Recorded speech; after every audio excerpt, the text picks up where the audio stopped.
നമ്മുടെ രാജ്യത്തിലെ സംഘപരിവാര സഹോദരങ്ങൾ ഇക്കാര്യത്തെ പുലർത്തിവരുന്ന തന്ത്രപരമായൊരു സമീപനത്തെ നമ്മുടെ പാസ്റ്റർമാരും വിശ്വാസികളും പുരോഹിതന്മാരും തിരിച്ചറിയേണ്ടതുണ്ട്.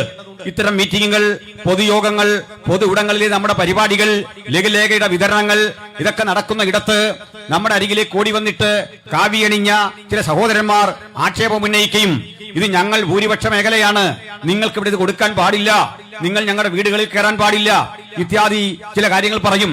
വാസ്തവത്തിൽ നമ്മളാരും ഇവരുടെ വീടുകളിൽ പോയിട്ടില്ല, നമ്മളാരും ഇവരെ മതം മാറ്റാൻ ശ്രമിച്ചിട്ടില്ല, നമ്മളാരും ഇവരെ അട്ടിമറിക്കാൻ ശ്രമിച്ചിട്ടില്ല.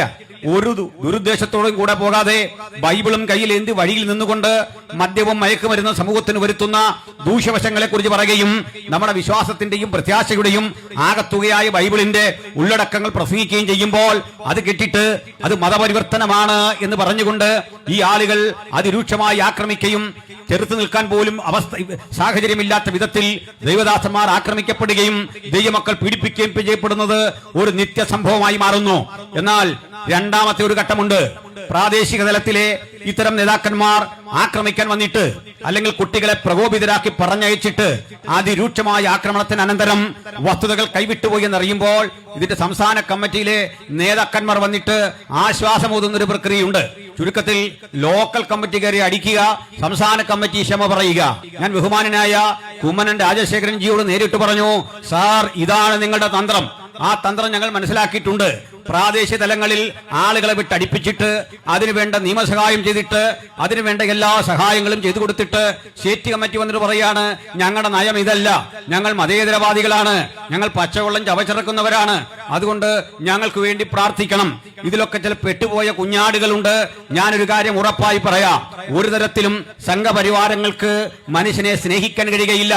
അത്തരമൊരു പ്രത്യയശാസ്ത്രം അവരുടെ പക്കലില്ല. സമത്വവും സാഹോദര്യം എന്നൊരു പദം അവരുടെ നിഘണ്ടുവിലെവിടെയുമില്ല.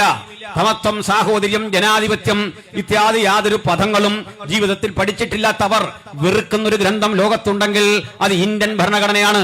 ആ ഇന്ത്യൻ ഭരണഘടനയോടുള്ള വെറുപ്പിന്റെ അടിസ്ഥാന കാരണം അത് സ്ഥാപിക്കപ്പെട്ടത് രാജ്യത്തിലെ കരിനിയമങ്ങളെ മുഴുവൻ അപ്രസക്തമാക്കിക്കൊണ്ടാണ്. കേരളത്തിലെ BJPക്ക് ഞാൻ പറയുന്നത് അവരെ എതിർക്കുമെന്ന് കരുതുന്നില്ല.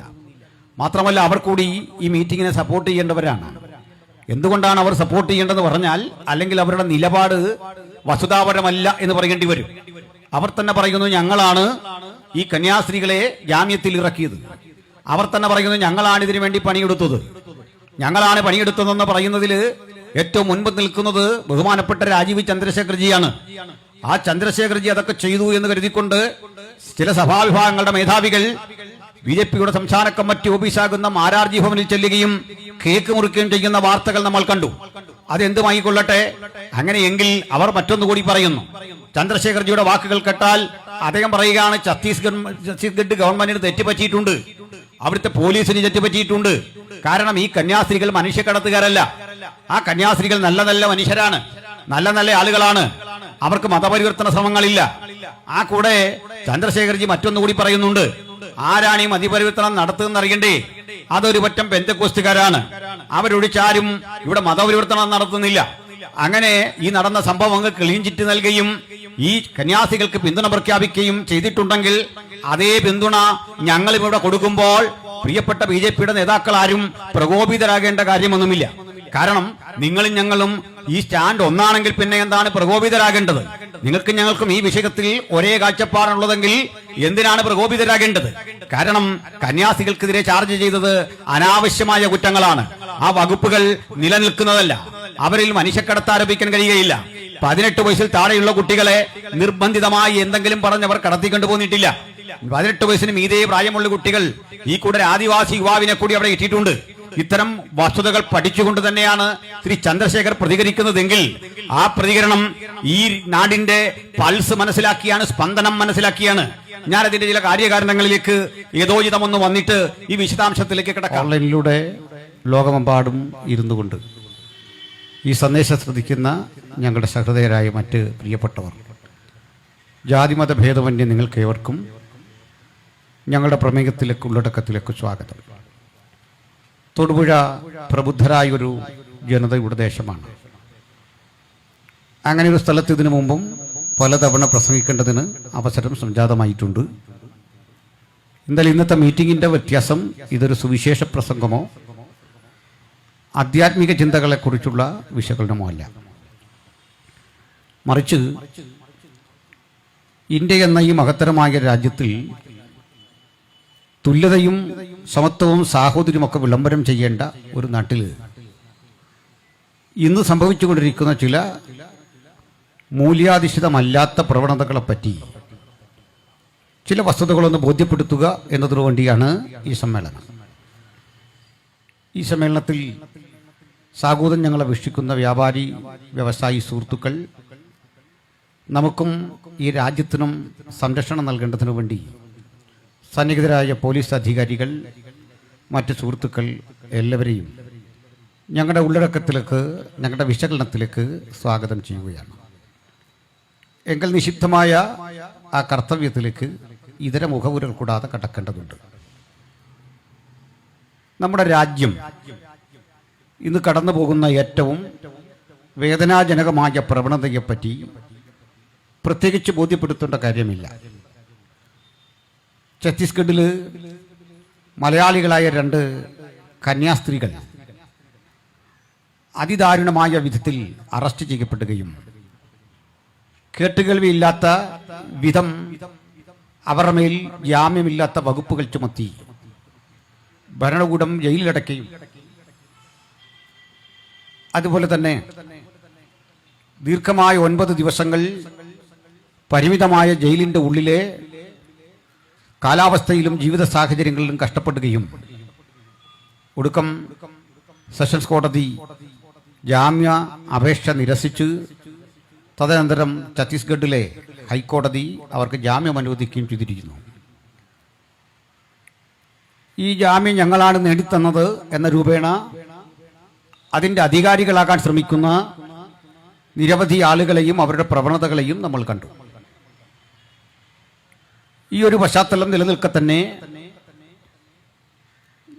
അധികം താമസമില്ലാതെ രാജസ്ഥാനിൽ സുവിശേഷ പ്രവർത്തനത്തിൽ ഏർപ്പെട്ടിരിക്കുന്ന തോമസ് ജോർജ് എന്നു പേരായ കട്ടപ്പന സ്വദേശിയായ ഒരു അസംബ്ലി സഭയുടെ ശുശ്രൂഷകന്റെ സഭാഹാളിനുള്ളിലേക്ക് കടന്നു കയറി JCB കൊണ്ട് അവിടെ ഉഴുതുമറിച്ച് ആ സ്ഥലം തങ്ങൾക്ക് അവകാശപ്പെട്ടതാണെന്ന രൂപേണ കൈയടക്കാൻ ശ്രമിക്കുകയും നിർബന്ധിത മതപരിവർത്തന കുറ്റം ചുമത്തിക്കൊണ്ട് അദ്ദേഹത്തിനും ജാമ്യമില്ലാത്ത വകുപ്പുകളനുസരിച്ച് കേസ് രജിസ്റ്റർ ചെയ്തിരിക്കുകയാണ്. ഞാനിത് സംസാരിച്ചു കൊണ്ടിരിക്കുന്ന നിമിഷം വരെ അദ്ദേഹത്തിന് ജാമ്യം ലഭിച്ചിട്ടില്ല എന്നാണ് ഉത്തരവാദിത്തപ്പെട്ട ഇടങ്ങളിൽ നിന്ന് അറിയാൻ സാധിച്ചത്. ഈ യാത്രാമധ്യ മാത്രമാണ് എനിക്ക് ആ കേസിന്റെ FIR-ന്റെ പകർപ്പ് ലഭിച്ചിട്ടുള്ളത്. വിശദമായി അത് പഠിക്കുകയും ഏതെല്ലാം വകുപ്പുകളാണ് അതിൽ ചുമത്തുകയും ചെയ്തത് എന്നത് സംബന്ധിച്ചുള്ള വിശദീകരണങ്ങൾ പിന്നാലെ ഒരു വീഡിയോ ചെയ്ത് അത് ബോധ്യപ്പെടുത്തണം എന്നുള്ള ആഗ്രഹത്തിലാണ്. ഇതോടൊപ്പം തന്നെ വന്ദന ഫ്രാൻസിസിനെയും പ്രീതി മീരയെയും അറസ്റ്റ് ചെയ്യുന്ന സമയം നിങ്ങൾ കണ്ടതാണ്. എല്ലാത്തരം നിയമവാഴ്ചയും അപ്രസക്തമാക്കിക്കൊണ്ട് പോലീസ് ഉദ്യോഗസ്ഥരുടെ മുമ്പിൽ വെച്ച് അവിടെ കൂടി വന്നിരിക്കുന്ന ആളുകളുടെ കരണത്തടിക്കുകയും ഏറ്റവും മ്ലേച്ഛമായ പദങ്ങൾ ഉപയോഗിക്കുകയും നാളെയും ഇത്തരം കാര്യങ്ങൾ ഞങ്ങൾ ആവർത്തിക്കുമെന്ന് പറയുകയും അത് കേവലമായ ഒരു ആക്രമണമായിരിക്കില്ലെന്നും പ്രാണനെ നഷ്ടപ്പെടുത്തും വിധം ഞങ്ങൾ ഇടപെടുകയും ചെയ്യുമെന്ന് പറഞ്ഞുകൊണ്ട് ഈ രാജ്യത്തിൽ 1860 മുതൽ നിലനിൽക്കുന്ന ഇന്ത്യൻ ശിക്ഷാ നിയമം പിൽക്കാലത്ത് ഭാരതീയ ന്യായ സംഹിത എന്ന പേരിൽ നാം അടുത്ത കാലത്ത് അല്പസ്വല്പം മാറ്റങ്ങൾക്ക് വിധേയമായി നൂറ്റാണ്ടുകളെ ചരിത്രമുള്ള നിയമവാഴ്ചയുള്ള ഒരു രാജ്യത്ത് എങ്ങനെയാണ് ജ്യോതി ശർമ്മയെ പോലെ ഒരാൾക്ക് അവിടെയുള്ള പോലീസ് അധികാരികളെ വെല്ലുവിളിച്ചുകൊണ്ട് നിയമവ്യവസ്ഥയെ വെല്ലുവിളിച്ചുകൊണ്ട് ഇങ്ങനെ അഴിഞ്ഞാടാൻ സാധിക്കുന്നതെന്ന് പഠിക്കണം. പോലീസിന് സ്വന്തമായി ഒരു സുവോമോട്ടോ കേസെടുക്കാനുള്ളതേ ഉള്ളൂ. ആ കേസ് പോലും ഞാൻ ഈ പ്രസംഗിക സമയത്ത് ചാർജ് ചെയ്തിട്ടില്ല. പ്രാഥമികമായ ഒരു കേസ് പോലും എടുക്കാതെ ഇത്രയും കൂടിയ ക്രിമിനൽ കുറ്റത്തെ വെച്ചുപൊറിപ്പിക്കുന്ന ഛത്തീസ്ഗഡ് ഭരണകൂടത്തിന്റെ ആ നയത്തെ അത് ഞാൻ പോലീസ് അധികാരികളെ കുറ്റം പറയുകയല്ല. അവർക്കതിൽ താല്പര്യമില്ലാഞ്ഞിട്ടല്ല. നിയമം നന്നായി പഠിച്ച പോലീസ് ഓഫീസേഴ്സാണ് അവരും. പക്ഷേ സംഭവിക്കുന്നത് ഇത്തരം കേസുകൾ എടുക്കുന്ന ഉദ്യോഗസ്ഥർക്ക് കേരളത്തിലെ അവസ്ഥയൊന്നുമല്ല. അല്ലെങ്കിൽ കർണാടകയിലോ കേരളത്തിലോ തമിഴ്നാട്ടിലോ നമ്മുടെ പോലീസ് അധികാരികൾ കാണിക്കുന്ന ആത്മാർത്ഥതയും അതല്ലെങ്കിൽ ഉത്തരവാദിത്വ ബോധവും ഛത്തീസ്ഗഡിലെ പോലീസിന് ഇല്ലാഞ്ഞിട്ടുമല്ല. മറിച്ച് അവരെ പരിരക്ഷിക്കേണ്ട ഭരണകൂടം ഇവർക്ക് നൽകിക്കൊടുക്കുന്ന നിർദ്ദേശമനുസരിച്ച് മാത്രം തങ്ങളുടെ മനസാക്ഷിയെ ലംഘിച്ചുകൊണ്ട് ഇങ്ങനെയുള്ള സമീപനങ്ങൾ എടുക്കാൻ ബാധ്യസ്ഥരായി തീരുന്ന വിധത്തിലേക്ക് ഒരു ഭരണ സംവിധാനം അധപ്പതിച്ചിരിക്കുന്നു എന്ന് വേണം കാണാൻ.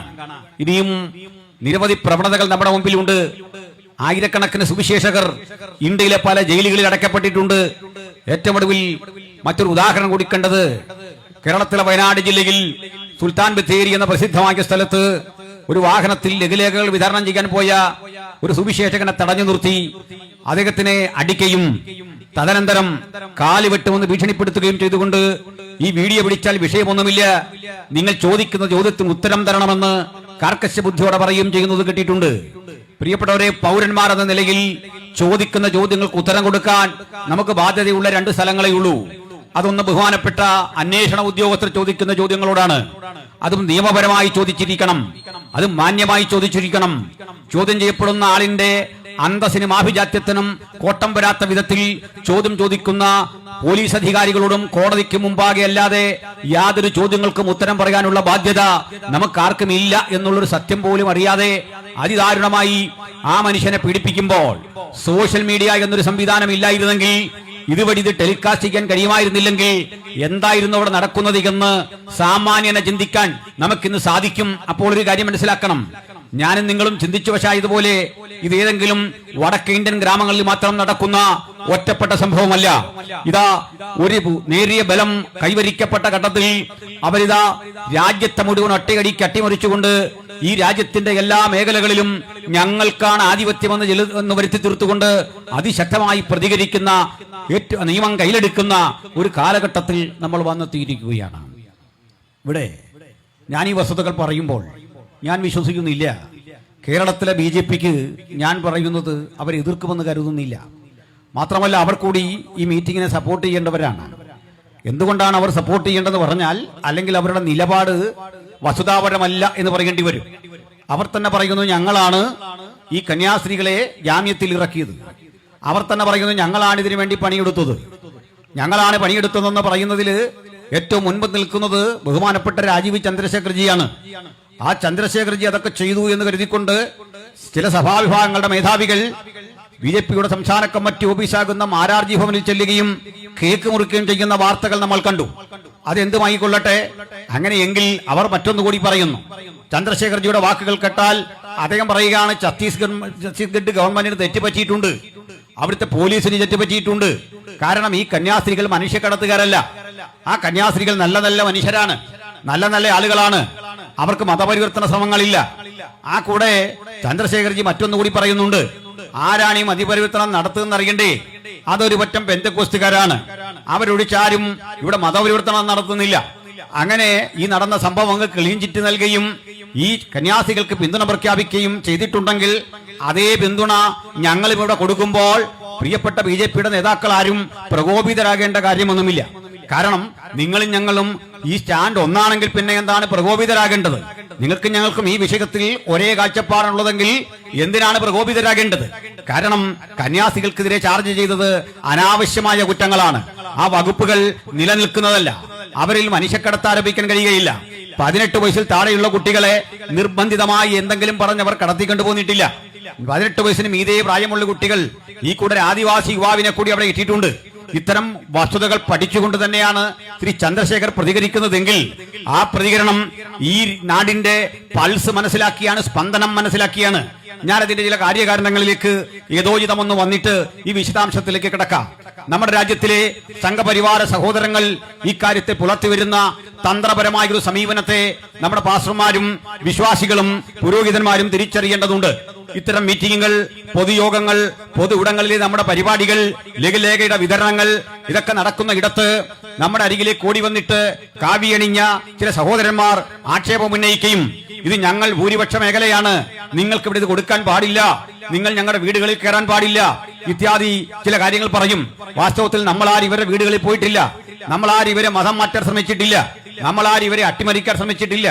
ഒരു ദുരുദ്ദേശത്തോടും കൂടെ പോകാതെ ബൈബിളും കയ്യിലേന്തി വഴിയിൽ നിന്നുകൊണ്ട് മദ്യവും മയക്കുമരുന്ന് സമൂഹത്തിന് വരുത്തുന്ന ദൂഷ്യവശങ്ങളെ കുറിച്ച് പറയുകയും നമ്മുടെ വിശ്വാസത്തിന്റെയും പ്രത്യാശയുടെയും ആകത്തുകയായ ബൈബിളിന്റെ ഉള്ളടക്കങ്ങൾ പ്രസംഗിക്കുകയും ചെയ്യുമ്പോൾ അത് കേട്ടിട്ട് അത് മതപരിവർത്തനമാണ് എന്ന് പറഞ്ഞുകൊണ്ട് ഈ ആളുകൾ അതിരൂക്ഷമായി ആക്രമിക്കുകയും ചെറുത്തു നിൽക്കാൻ പോലും സാഹചര്യമില്ലാത്ത വിധത്തിൽ ദൈവദാസന്മാർ ആക്രമിക്കപ്പെടുകയും ദൈവമക്കൾ പീഡിപ്പിക്കുകയും ചെയ്യപ്പെടുന്നത് ഒരു നിത്യസംഭവമായി മാറുന്നു. എന്നാൽ രണ്ടാമത്തെ ഒരു ഘട്ടമുണ്ട്. പ്രാദേശിക തലത്തിലെ ഇത്തരം നേതാക്കന്മാർ ആക്രമിക്കാൻ വന്നിട്ട് അല്ലെങ്കിൽ കുട്ടികളെ പ്രകോപിതരാക്കി പറഞ്ഞയച്ചിട്ട് അതിരൂക്ഷമായ ആക്രമണത്തിന് അനന്തരം വസ്തുതകൾ കൈവിട്ടുപോയി എന്നറിയുമ്പോൾ ഇതിന്റെ സംസ്ഥാന കമ്മിറ്റിയിലെ നേതാക്കന്മാർ വന്നിട്ട് ആശ്വാസമോതുന്ന ഒരു പ്രക്രിയയുണ്ട്. ചുരുക്കത്തിൽ ലോക്കൽ കമ്മിറ്റി കയറി അടിക്കുക, സംസ്ഥാന കമ്മിറ്റി ക്ഷമ പറയുക. ഞാൻ ബഹുമാനനായ കുമ്മനം രാജശേഖരൻ ജിയോട് നേരിട്ട് പറഞ്ഞു, സാർ ഇതാണ് നിങ്ങളുടെ തന്ത്രം. ആ തന്ത്രം ഞങ്ങൾ മനസ്സിലാക്കിയിട്ടുണ്ട്.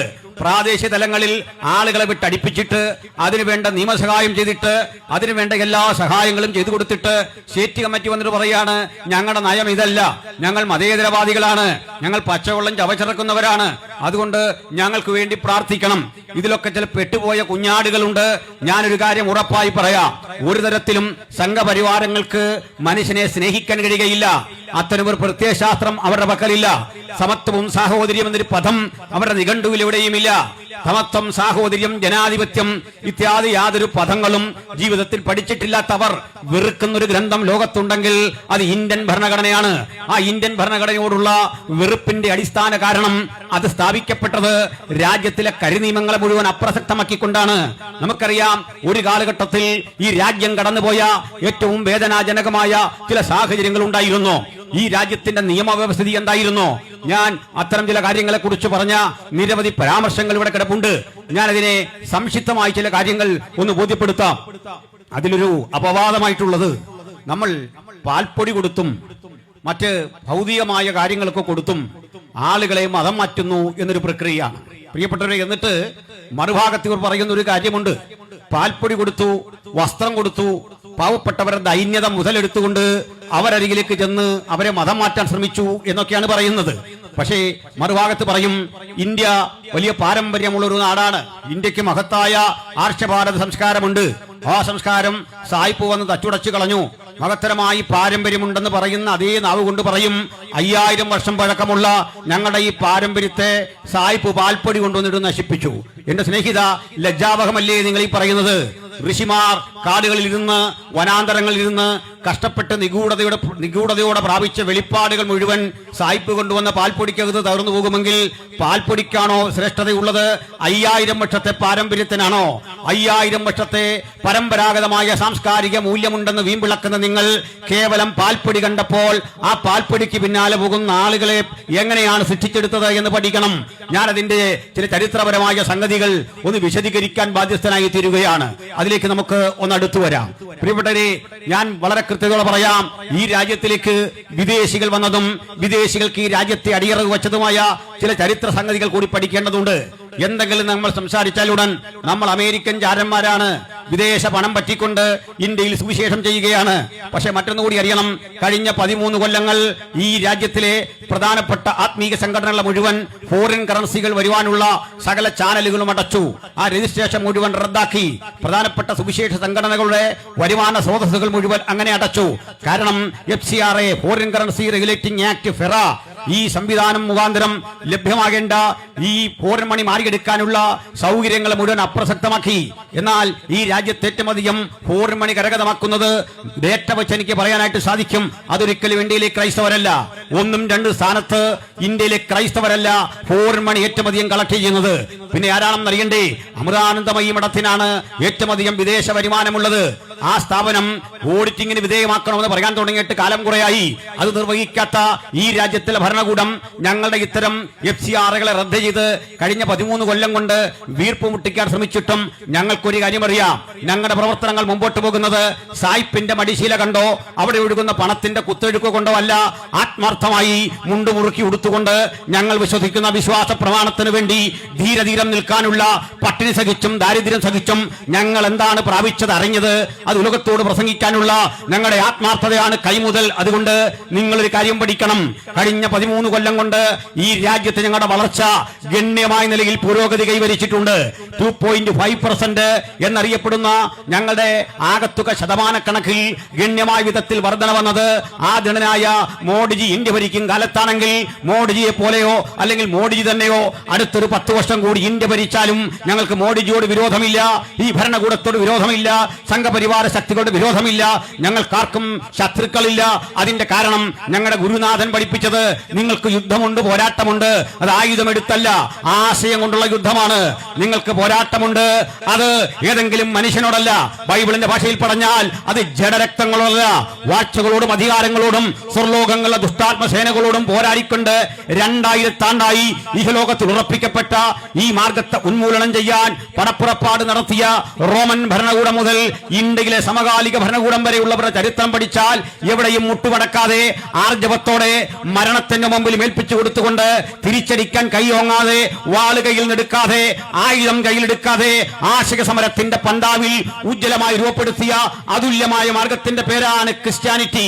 അതിന്റെ അന്തസ്സും ആഭിജാത്യവും ഉറപ്പിച്ചുകൊണ്ട് അത് ഉലകത്തോട് വിളംബരം ചെയ്യുന്ന ആ സുവിശേഷ സന്ദേശത്തിന്റെ സംക്ഷിപ്തം ഞാൻ ഈ യോഗത്തിലും പറയാൻ ആഗ്രഹിക്കുന്നു. മറ്റൊരു വല്ലും രക്ഷയില്ല. നാം രക്ഷിക്കപ്പെടുവാൻ ആകാശത്തിന് കീഴിൽ മനുഷ്യരുടെ ഇടയിൽ നൽകപ്പെട്ട ഒരേ ഒരു നാമം യേശുക്രിസ്തുവാണ് എന്ന് പ്രസംഗിക്കാനുള്ള ഞങ്ങളുടെ സ്വാതന്ത്ര്യം യാതൊരുത്തന്റെയും ഔദാര്യമല്ല, ഈ ലോകണ്ട ഒരുവന്റെയും ഔദാര്യത്തിലല്ല ഞങ്ങൾ ഈ മഹത്തരമായ സന്ദേശം പ്രസംഗിക്കുന്നത്. 2 കാരണങ്ങളാൽ ഞങ്ങൾ ഈ സന്ദേശം ഇന്ത്യയോട് പ്രസംഗിക്കും. ഒന്നാമത്തെ കാരണം, ഇത് ഞങ്ങളെ വരമേൽപ്പിച്ച ഞങ്ങളുടെ പരമഗുരുവായ യേശുക്രിസ്തുവിന്റെ കൽപ്പനയാണ്. ഭൂലോകമുള്ളിടത്തോളം, നിങ്ങളുള്ളിടത്തോളം, മനുഷ്യനുള്ളിടത്തോളം ഭൂമണ്ഡലത്തിന്റെ 5 വൻകരകളിലും പോയി ഈ സത്യസുവിശേഷം പ്രസംഗിക്കണം. രണ്ടാമത്തെ കാരണം, ഇന്ത്യൻ ഭരണഘടനയുടെ ആർട്ടിക്കിൾ 25 ഈ രാജ്യത്തിലെ സംഘപരിവാരങ്ങൾ പലയാവർത്തി നശിപ്പിക്കാൻ നോക്കിയിട്ടും നശിക്കാതിന്നും അമൂല്യമായി നിലനിൽക്കുന്ന ലോകത്തിന് തന്നെ മാതൃകയായ മഹത്തായ ഭരണഘടനയുടെ 25ാമത്തെ ആർട്ടിക്കിൾ, ആ ആർട്ടിക്കിൾ ഒരു മനുഷ്യന്റെ മതം, അവന്റെ വിശ്വാസം, അതിനെ കൃത്യമായി സാക്ഷീകരിക്കാൻ, പ്രചരിപ്പിക്കാൻ സ്വാതന്ത്ര്യം നൽകുന്നു. To profess and propagate your ideology. 3 നിബന്ധനകൾ അവിടെ വെച്ചിട്ടുണ്ട്. അതിന് എതിരെ 3 നിബന്ധനകൾ നമ്മുടെ ഇന്ത്യൻ ഭരണഘടനയിൽ വെച്ചിട്ടുണ്ട്.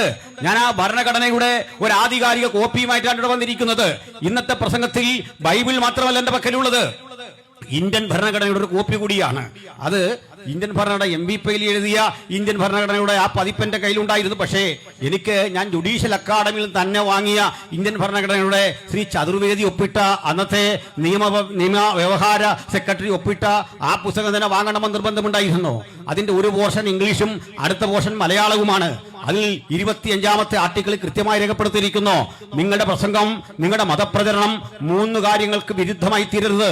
ഒന്ന് പബ്ലിക് ഓർഡർ എന്ന് പറയും. ബഹുമാനപ്പെട്ട പോലീസ് അധികാരികൾ അങ്ങനെ വന്നാൽ ആ പബ്ലിക് ഓർഡറിനെ ഹനിച്ചാൽ അവർക്ക് ഇടപെടാൻ അവകാശമുണ്ട്. രണ്ടാമത്തെ കാര്യം പബ്ലിക് മൊറാലിറ്റി എന്നാണ്. പൊതുജനങ്ങളുടെ ധാർമ്മികതയെ ആ മതവും ആ പ്രസംഗവും ദോഷകരമായി ബാധിക്കരുത്. മൂന്നാമത്തെ കാര്യം പബ്ലിക് ഹെൽത്ത് ആണ്. പൊതുജനങ്ങളുടെ ആരോഗ്യത്തെ അതൊരു തരത്തിലും ബാധിക്കരുത്.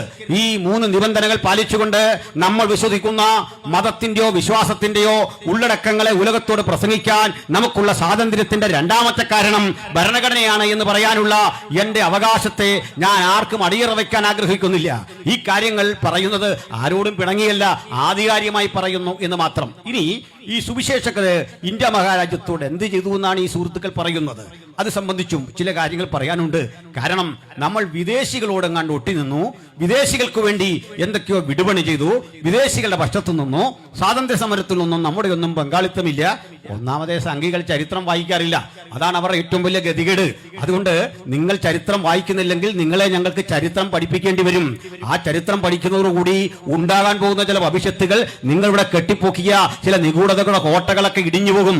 അത് ബോധ്യപ്പെടുത്താനുള്ള ഞങ്ങളുടെ അവകാശത്തെ ഞാൻ ഒരിക്കൽ കൂടി ഊട്ടി ഉറപ്പിച്ച് സംസാരിക്കുകയാണ്. ശ്രദ്ധിക്കണം, ഞാൻ പല പ്രസംഗങ്ങളിൽ ഇത് പറഞ്ഞിട്ടുണ്ട്. പ്രിയപ്പെട്ടവരെ, ഈ ബ്രിട്ടീഷുകാർ മാത്രമല്ല ഇന്ത്യയിലേക്ക് വന്ന ആളുകൾ. ഇത് വ്യത്യസ്ത തരം ഈസ്റ്റ് ഇന്ത്യ കമ്പനികൾ ഉണ്ടായിരുന്നു. ഡച്ചുകാർക്ക് ഈസ്റ്റ് ഇന്ത്യ കമ്പനി ഉണ്ടായിരുന്നു, അതുപോലെ തന്നെ ഫ്രഞ്ചുകാർക്ക് ഈസ്റ്റ് ഇന്ത്യ കമ്പനി ഉണ്ടായിരുന്നു, ഇംഗ്ലീഷുകാർക്ക് ഈസ്റ്റ് ഇന്ത്യ കമ്പനി ഉണ്ടായിരുന്നു. ഇതിനൊക്കെ കാരണമായി തീർന്ന ചില സംഭവങ്ങൾ, മാർക്കോപോളോ എന്നറിയപ്പെടുന്ന ഒരു വിദേശ സഞ്ചാരി നമ്മുടെ കേരളത്തിൽ വന്ന് പാർത്തു. ഇവിടുന്നാണ് ഈ പ്രശ്നങ്ങളുടെ പ്രഭവ കേന്ദ്രം. മാർക്കോപോളോ ഇന്ത്യയിലേക്ക് വരുന്നത് സമുദ്രമാർഗമാണ്. അയാള് ചൈനയിലേക്ക് പോകുന്ന വഴിക്ക് ഇന്ത്യയിൽ വന്നപ്പോ ഇത് കടൽ മാർഗം വരുന്ന വഴിക്ക് കേരളത്തിൽ കുറെ നാൾ താമസിച്ചു. ഈ നാടിന്റെ ഗുണ സവിശേഷതകളെ കുറിച്ച്, ഈ രാജ്യത്തെ നാടിന്റെ ഉൽപ്പന്നങ്ങളെ കുറിച്ച് അദ്ദേഹം വിശദീകരിച്ച യാത്രാ വിവരണങ്ങൾ വളരെ പെട്ടെന്ന് വിദേശ രാജ്യങ്ങളിലെല്ലാം ആളുകൾ സ്വീകരിച്ചു. കാരണം അവർ ചരിത്രം പഠിക്കുന്ന ആളുകളായിരുന്നു. ഇന്ത്യയിൽ ഇന്ന ഇന്ന ഉൽപ്പന്നങ്ങളുണ്ട്, കുരുമുളകുണ്ട്, സുഗന്ധ വ്യഞ്ജനങ്ങളുണ്ടെന്നുള്ള ഇദ്ദേഹം എഴുതി. അധികം താമസിക്കാതെ ഇബ്നു ബത്തൂത്ത എന്നറിയപ്പെടുന്ന ഒരു സഞ്ചാരി ഇന്ത്യയിലേക്ക് വന്നു. അദ്ദേഹവും കേരളത്തിൽ 4-5 കൊല്ലം പാർത്തു. ഇബ്നു ബത്തൂത്ത കണ്ട ഇന്ത്യ എന്ന പേരിൽ പുസ്തകം തന്നെ ഉണ്ടല്ലോ, നിങ്ങളൊക്കെ അത് പഠിച്ചിട്ടുണ്ട്. ബാർബോസ ഇന്ത്യയിലേക്ക് വന്നു. ഈ വിദേശ സഞ്ചാരികൾ വന്ന് ഇന്ത്യയിലെ പല നാടുകൾ കണ്ടിട്ട് ഗുണസവിശേഷതയുള്ള ഈ രാജ്യത്തിലെ വിലപിടിപ്പുള്ള ഉൽപ്പന്നങ്ങളെക്കുറിച്ച്, തടികളെക്കുറിച്ച്, ജീവിത ചുറ്റുപാടുകളെക്കുറിച്ച്, കാലാവസ്ഥയെക്കുറിച്ച് വിശദാംശങ്ങൾ ഏറെ എഴുതി. ഈ പുസ്തകങ്ങളൊക്കെ വായിച്ച വിദേശികൾക്ക് ഒരാഗ്രഹം ഇന്ത്യയിലേക്ക് വരാൻ ആഗ്രഹിച്ചത് ഇവിടം കൊള്ളയിടാൻ തന്നെയാണ്. അങ്ങനെ ആഗ്രഹിച്ച് ഇന്ത്യയിലേക്ക്, അല്ലെങ്കിൽ സ്വസ്ഥതയോടുകൂടി ഒരു ജീവിതം ഇവിടെ നയിക്കണമെന്ന ആഗ്രഹത്തോടു കൂടിയാണ്, ബിസിനസ് ചെയ്യണം എന്നൊരാഗ്രഹത്തോടു കൂടിയാണ് അവര് കടൽമാർഗം ഇവിടേക്ക് വന്നു. അതൊരാൾക്ക് വഴി തെറ്റിപ്പോയി. അതും രസകരമായൊരു കാര്യമാണ്. ഇന്ത്യയാണെന്ന് കരുതി നമ്മുടെ കൊളംബസ് എന്നിറങ്ങിയത് അമേരിക്കയിലായി പോയി. കാരണം ഇന്നത്തെ അമേരിക്ക ആയിരുന്നില്ലത്. അപരിഷ്കൃതമായ നാട്ടിൽ ചെന്ന് അദ്ദേഹം ഇറങ്ങുമ്പോൾ അവിടുത്തെ ഇൻകാ സംസ്കാരത്തെ, മായൻ സംസ്കാരത്തെ ഒക്കെ കണ്ടിട്ട്, അവിടുത്തെ ആദിവാസികളെ കണ്ടിട്ട് അദ്ദേഹം ധരിച്ചു ഇതൊക്കെ ഇന്ത്യക്കാരാണെന്ന് ധരിച്ചുകൊണ്ട് ആ ആളുകൾക്ക് റെഡ് ഇന്ത്യൻസ് എന്ന് പേരിടുകയും ചെയ്തു. അങ്ങനെ നാളുകൾ കഴിഞ്ഞാൽ മനസ്സിലാകുന്നത് എത്തിയ ഇന്ത്യയിലല്ല, അങ്ങനെ അമേരിക്ക എന്ന ഒരു പുത്തൻ രാജ്യം ഉത്ഭവിച്ചത് തന്നെ മാർക്കോപോളോയുടെ ഗ്രന്ഥം വായിച്ചുള്ള ചില ധാരണകൾ നിമിത്തം സഞ്ചരിച്ച കൊളംബസിന്റെ യാത്രയുടെ പരിണിത ഫലമായിട്ടാണ്. ഇനിയുമുണ്ട് ഈ നാട്ടിലേക്ക് വന്നത്. ഡച്ചുകാർ വന്നു. ഡച്ചുകാരുടെ പ്രത്യേകത കണ്ടേ, അവര് ഇന്ത്യയിൽ കേവലം ലോകത്തിന്റെ പലയിടങ്ങളിൽ 32 ഇടത്തായി വ്യവസായശാലകൾ തുടങ്ങിയ ഒരു കൊച്ചു രാജ്യമാണ്, ഒരു കൊച്ചു രാജ്യം. ആ കൊച്ചു രാജ്യവും അധികം താമസിക്കാതെ കേരളത്തിലേക്ക് വന്നു. കേരളത്തിൽ വന്നു അവർ പോർച്ചുഗീസുകാരപ്പോൾ തന്നെ 1498 മുതൽ 1663 വരെ പോർച്ചുഗീസുകാർ ഇന്ത്യയിലുണ്ട്. 1498 വാസ്കോഡ ഗാമ വരുന്നു. അത് 1663 വരെ നിൽക്കവേ ഇവരെ പാടെ തുരത്തിക്കൊണ്ട് ഡച്ചുകാർ കേരളത്തിൽ അധികാരം പിടിച്ചെടുത്തു. അപ്പോൾ ഇതെല്ലാം ഈസ്റ്റ് ഇന്ത്യ കമ്പനികളാണ്. അങ്ങനെ ഇരിക്കുകയാണ് അങ്ങ് ബംഗാളിലൂടെ ഈസ്റ്റ് ഇന്ത്യ കമ്പനി എന്ന ബ്രിട്ടന്റെ ലണ്ടനിൽ രജിസ്റ്റർ ചെയ്ത ഒരു കമ്പനിയുടെ നേതൃത്വത്തിൽ ആളുകൾ ഇവിടേക്ക് വരിക. അപ്പൊ ഇന്ത്യ എന്ന് പറഞ്ഞൊരു രാജ്യമൊന്നുമില്ല. എന്റെ പ്രിയപ്പെട്ട സുഹൃത്തുക്കൾ, ഇടയ്ക്കൊക്കെ ഇന്ത്യക്ക് മഹത്തരമായ ഒരു പാരമ്പര്യമുണ്ട്, ഇന്ത്യ ഒരു ഹൈന്ദവ രാജ്യമാണ് എന്നൊക്കെ ഉള്ള തെറ്റുകൾ പടച്ചുവിടാറുണ്ട്. അങ്ങനെ പറയുന്ന സുഹൃത്തുക്കൾ ആരെങ്കിലും ഉണ്ടെങ്കിൽ ഞങ്ങൾ അവരോട് തുറന്ന സംവാദത്തിനു തയ്യാറാണ്. ഈ തുറന്ന സംവാദത്തിനൊന്നും സംഘപരിവാര സഹോദരങ്ങളെ കിട്ടാറില്ല. അതിന് ഞാൻ രസകരമായ കാര്യം പറയാം. ഞങ്ങളോട് സംവാദത്തിന് ഡേറ്റ് ചെയ്ത് പോസ്റ്ററൊക്കെ ഒട്ടിച്ച് എറണാകുളത്ത് പ്രോഗ്രാം നടത്താൻ തയ്യാറായി. ആരായിരുന്നു അറിയണ്ടേ മറുഭാഗത്ത് സംവാദത്തിന് വരാമെന്നേറ്റത്? ഇത് ആളുകൾ ലൈവിലൂടെ കണ്ടുകൊണ്ടിരിക്കുകയല്ലേ, മറ്റാരുമല്ല, സാക്ഷാൽ നമ്മുടെ ശശികല ടീച്ചർ സംവാദത്തിന് എത്താമെന്ന് പറഞ്ഞു. ഞങ്ങൾ പറഞ്ഞ അടികൊണ്ട് കാര്യമില്ലല്ലോ, ഏറ്റുമുട്ടൽ കൊണ്ട് കാര്യമില്ലല്ലോ. ഞങ്ങളുടെ ഓപ്പോസിറ്റ് സൈഡിൽ വന്നിരുന്ന് ചോദിക്കുന്ന ചോദ്യങ്ങൾക്ക് ഉത്തരം പറയാൻ ആർജവം ഉണ്ടെങ്കിൽ അപ്പുറത്ത് വാ. ഡേറ്റ് ഒക്കെ തന്നു, വരാമെന്നിട്ടു. തക്ക സമയം പറയാ മുകളിൽ നിന്ന് സമ്മർദ്ദം ഉണ്ട്, വരണ്ടാന്ന്. മുകളിൽ നിന്നല്ല സമ്മർദ്ദം, മനസ്സിൽ ഹൃദയത്തിന്റെ അടിത്തട്ടിലെ സമ്മർദ്ദം. വന്നാൽ എന്ത് ഭവിക്കുമെന്ന് നന്നായിട്ട് അറിയാം. അതിന്റെ കാരണം ഞങ്ങൾ ആയുധം കൊണ്ട് ഏറ്റുമുട്ടുന്നവരല്ല. ആസികത്തിന്റെ അസ്ത്രങ്ങളെ നേരിടാനുള്ള ത്രാണിയൊന്നും ശശികലമാർക്കായിട്ടില്ല. ആകുന്ന കാലത്ത് ഞങ്ങൾ പറയാം. ചീത്ത പറയാനും പുലഭ്യം പുലമ്പാനും പറയുന്ന പോലെ എളുപ്പമൊന്നുമല്ല. കൃത്യമായി ചരിത്രം ഉന്നയിച്ചും വസ്തുത ഉന്നയിച്ചും ഞങ്ങൾക്ക് അഭിമുഖമായിരുന്നു സംസാരിക്കുക എന്നുള്ളത് ശശികലമാർ ചിന്തിക്കുന്നതിൽ അത്ര എളുപ്പമുള്ള കാര്യമല്ല എന്നൊരിക്കൽ കൂടി തെളിവായി അങ്ങനെ പ്രോഗ്രാം മുടങ്ങി. അത് പോകട്ടെ. ഇനി ഞാൻ പറഞ്ഞു വന്നത്, ഇത്രയും ഈ ഇന്ത്യ എന്ന് പറയുന്ന നമ്മൾ ഇന്ന് കാണുന്ന തരത്തിലെ വിശാലമായ രാജ്യമൊന്നും ഉണ്ടായിരുന്നില്ലെന്നേ. ഏതാണ്ട് 600-ൽ പരം കൊച്ചു കൊച്ചു രാജ്യങ്ങളായിരുന്നു. കൊച്ചു കൊച്ചു രാജ്യങ്ങൾ നോക്കണം. നമുക്കറിയാം ചെറുകിട രാജ്യങ്ങളെ, ചങ്ങനാശ്ശേരി ഒരു രാജ്യം, അതുപോലെ എഴുമറ്റൂർ ഒരു രാജ്യം, തിരുവല്ല ഒരു രാജ്യം. ഞാൻ പലപ്പോഴും പറയാറുണ്ട്, നമ്മളൊക്കെ ഇനി സെന്റർ എന്ന് പറയുന്ന പോലായിരുന്നു പണ്ടൊരു രാജ്യം. അത്രേ ഉള്ളൂ, ഒരു സെന്ററിന്റെ ഒക്കെ വലിപ്പമുള്ള, പഞ്ചായത്തുകളുടെ വലിപ്പമുള്ള രാജ്യം. അല്ല, ഇവരൊന്നും വലിയ രാജാക്കന്മാരൊന്നും ആയിരുന്നില്ല, നാടുവാഴികൾ. നോക്കണം, മേൽവസ്ത്രം ധരിക്കാൻ പോലും ത്രാണിയില്ലാത്ത കുറെ പാവം മനുഷ്യരായിരുന്നു ഈ രാജാക്കന്മാരെ. നിങ്ങൾ ഏതെങ്കിലും പൗരാണികമായ ഒരു ചിത്രത്തിൽ മേൽവസ്ത്രം ധരിച്ചൊരു രാജാവിനെ കണ്ടിട്ടുണ്ടോ? ഒരു രാജാവെന്ന് പറയുമ്പോൾ നമ്മുടെ മനസ്സിലേക്ക് ഇരിക്കുന്ന സങ്കല്പം കഥപുസ്തകത്തിലൊക്കെ കാണുന്നതാ, ചിത്രകഥയിൽ കാണുന്നതാ. ഒരു കിരീടം വെച്ചിരിക്കുന്നു, സിംഹാസനം വെച്ചിരിക്കുന്നു, ചുറ്റും കുറെ അംഗരക്ഷകർ നിൽക്കുന്നു. ഇത്തരം നാടുവാഴികളൊന്നും ഇവിടെ ഇല്ല. മറിച്ച് പ്രജകൾ കൊണ്ടുകൊടുക്കുന്ന വാഴക്കൊലയും കപ്പയൊക്കെ വാങ്ങി ഓരോ ദിവസവും അന്നത്തെ അന്നത്തിന് വേണ്ടി കഷ്ടപ്പെട്ട് തന്നെ ജീവിച്ച ആളുകളാണ് ഈ നാട്ടുരാജാക്കന്മാര്. ഇവർ തമ്മിലടിക്കുക. അതിരൂക്ഷമായി തമ്മിലടിക്കുന്ന 600-ൽ പരം നാട്ടുരാജ്യങ്ങൾ. ഈ 600-ൽ പരം നാട്ടുരാജ്യങ്ങൾക്കകത്ത് അതിലെ 90% ഹിന്ദു രാജാക്കന്മാരായിരുന്നു, നാടുവാഴികളായിരുന്നു. ബാക്കി 10% ഭൂരിപക്ഷവും മുഗളന്മാരുടെ പിൻഗാമികളായ മുസ്ലിം ഭരണാധികാരികളായിരുന്നു. അതിൽ ക്രൈസ്തവരാരെങ്കിലും ഈ 600-ൽ പരം നാട്ടുരാജ്യങ്ങളിലുണ്ടോ എന്ന് ചോദിച്ചാൽ തീരെ ഇല്ലാതില്ല. നമ്മൾ ചരിത്രം പഠിച്ചാൽ ഒരാളെ കാണുന്നുണ്ട്, ഒറ്റ ക്രിസ്തീയ പേരുള്ള രാജാവിനെ കാണുന്നുള്ളൂ. അത് കേരളത്തിലായിരുന്നു. വില്ലാർവട്ടം തോമാരാജാവ് എന്നറിയപ്പെടുന്ന ഒരു രാജാവിനെ കാണുന്നുണ്ട്, ഒരു നാടുവാഴിയെ കാണുന്നുണ്ട്, വില്ലാർവട്ടം രാജകുടുംബം.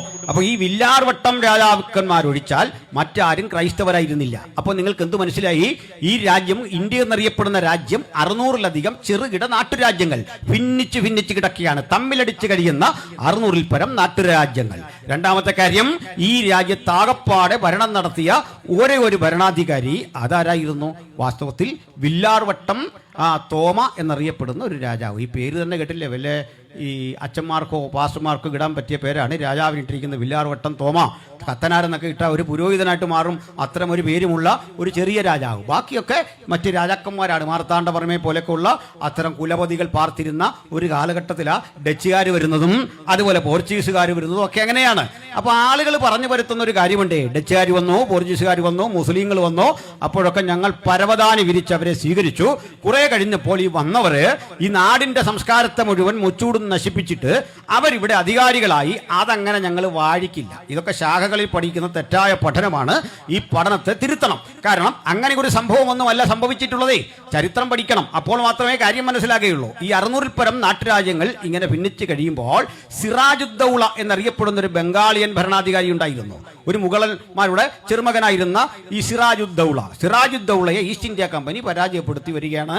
ഈസ്റ്റ് ഇന്ത്യ കമ്പനി സിറാജുദ്ദൗളയെ പരാജയപ്പെടുത്തി പിന്നീട് അദ്ദേഹം ആക്രമിച്ച് ഇങ്ങോട്ട് കയറി. അപ്പൊ കമ്പനി ഇന്ത്യയിൽ ആധിപത്യം ഉറപ്പിച്ചു. അടുത്ത ചെറുകിട രാജ്യങ്ങളെയൊക്കെ ആക്രമിച്ചു. വളരെ താമസിച്ചു മാത്രമാണ് കമ്പനി നമ്മുടെ കേരളത്തിലേക്കൊക്കെ വരുന്നത്. തിരുവിതാംകൂറും കൊച്ചിയുമായി മലബാറും ഒക്കെ ആയിട്ട് മൂന്നായി വിഭജിച്ച് കിടക്കുന്ന കേരളത്തിലേക്ക് വളരെ താമസിച്ചാണ് വരുന്നത്. ഇവരെ ആരാ കൊണ്ടുവന്നത് നിങ്ങൾക്ക് അറിയണ്ടേ? അതാണ് പഠിക്കേണ്ടത്. ആരാണ് വിദേശികൾക്ക് ഈ രാജ്യത്തെ വിറ്റത് എന്നുള്ളൊരു ചരിത്രമാണ് ഞാൻ നിങ്ങളോട് ബോധ്യപ്പെടുത്തുന്നത്. തമ്മിലടിച്ച് കഴിയുന്ന രണ്ട് നാട്ടുരാജാക്കന്മാർ തമ്മിൽ ഏറ്റുമുട്ടി ശക്തിപ്പെട്ട് ഒരുത്തൻ തോൽക്കും എന്നറിയുമ്പോഴേക്ക് ഈ തോൽവി സംഭവിക്കുമെന്ന് ഉറപ്പുള്ളവൻ ബ്രിട്ടീഷ് ഈസ്റ്റ് ഇന്ത്യ കമ്പനിയെ കൂട്ടുപിടിക്കും. ഈസ്റ്റ് ഇന്ത്യ കമ്പനിയെ കൂട്ടുപിടിച്ചിട്ട് പറയും, ദാ ഇന്ന രാജാവ് ഞങ്ങളെ തല്ലാൻ പോവാ, അയാൾ ഞങ്ങളെ കൊല്ലാൻ പോവാ, ഇതൊക്കെ പിടിച്ചെടുക്കാൻ പോവാ, നിങ്ങൾ കൂടി ഒന്ന് സഹായിച്ചാൽ ഞങ്ങൾ രക്ഷപ്പെട്ടു പോകും. ഈസ്റ്റ് ഇന്ത്യ കമ്പനി സായിപ്പ് ഇത് കേൾക്കാനിരിക്കുക, സഹായിക്കാമല്ലോ, എന്തോ വേണമെങ്കിലും തരാം. ഈ പ്രൈവറ്റ് കമ്പനി ലോണ് തരുന്ന പോലെയാണ്, യാതൊരു ഉപാധിയും ഇല്ലാത്ത സഹായം.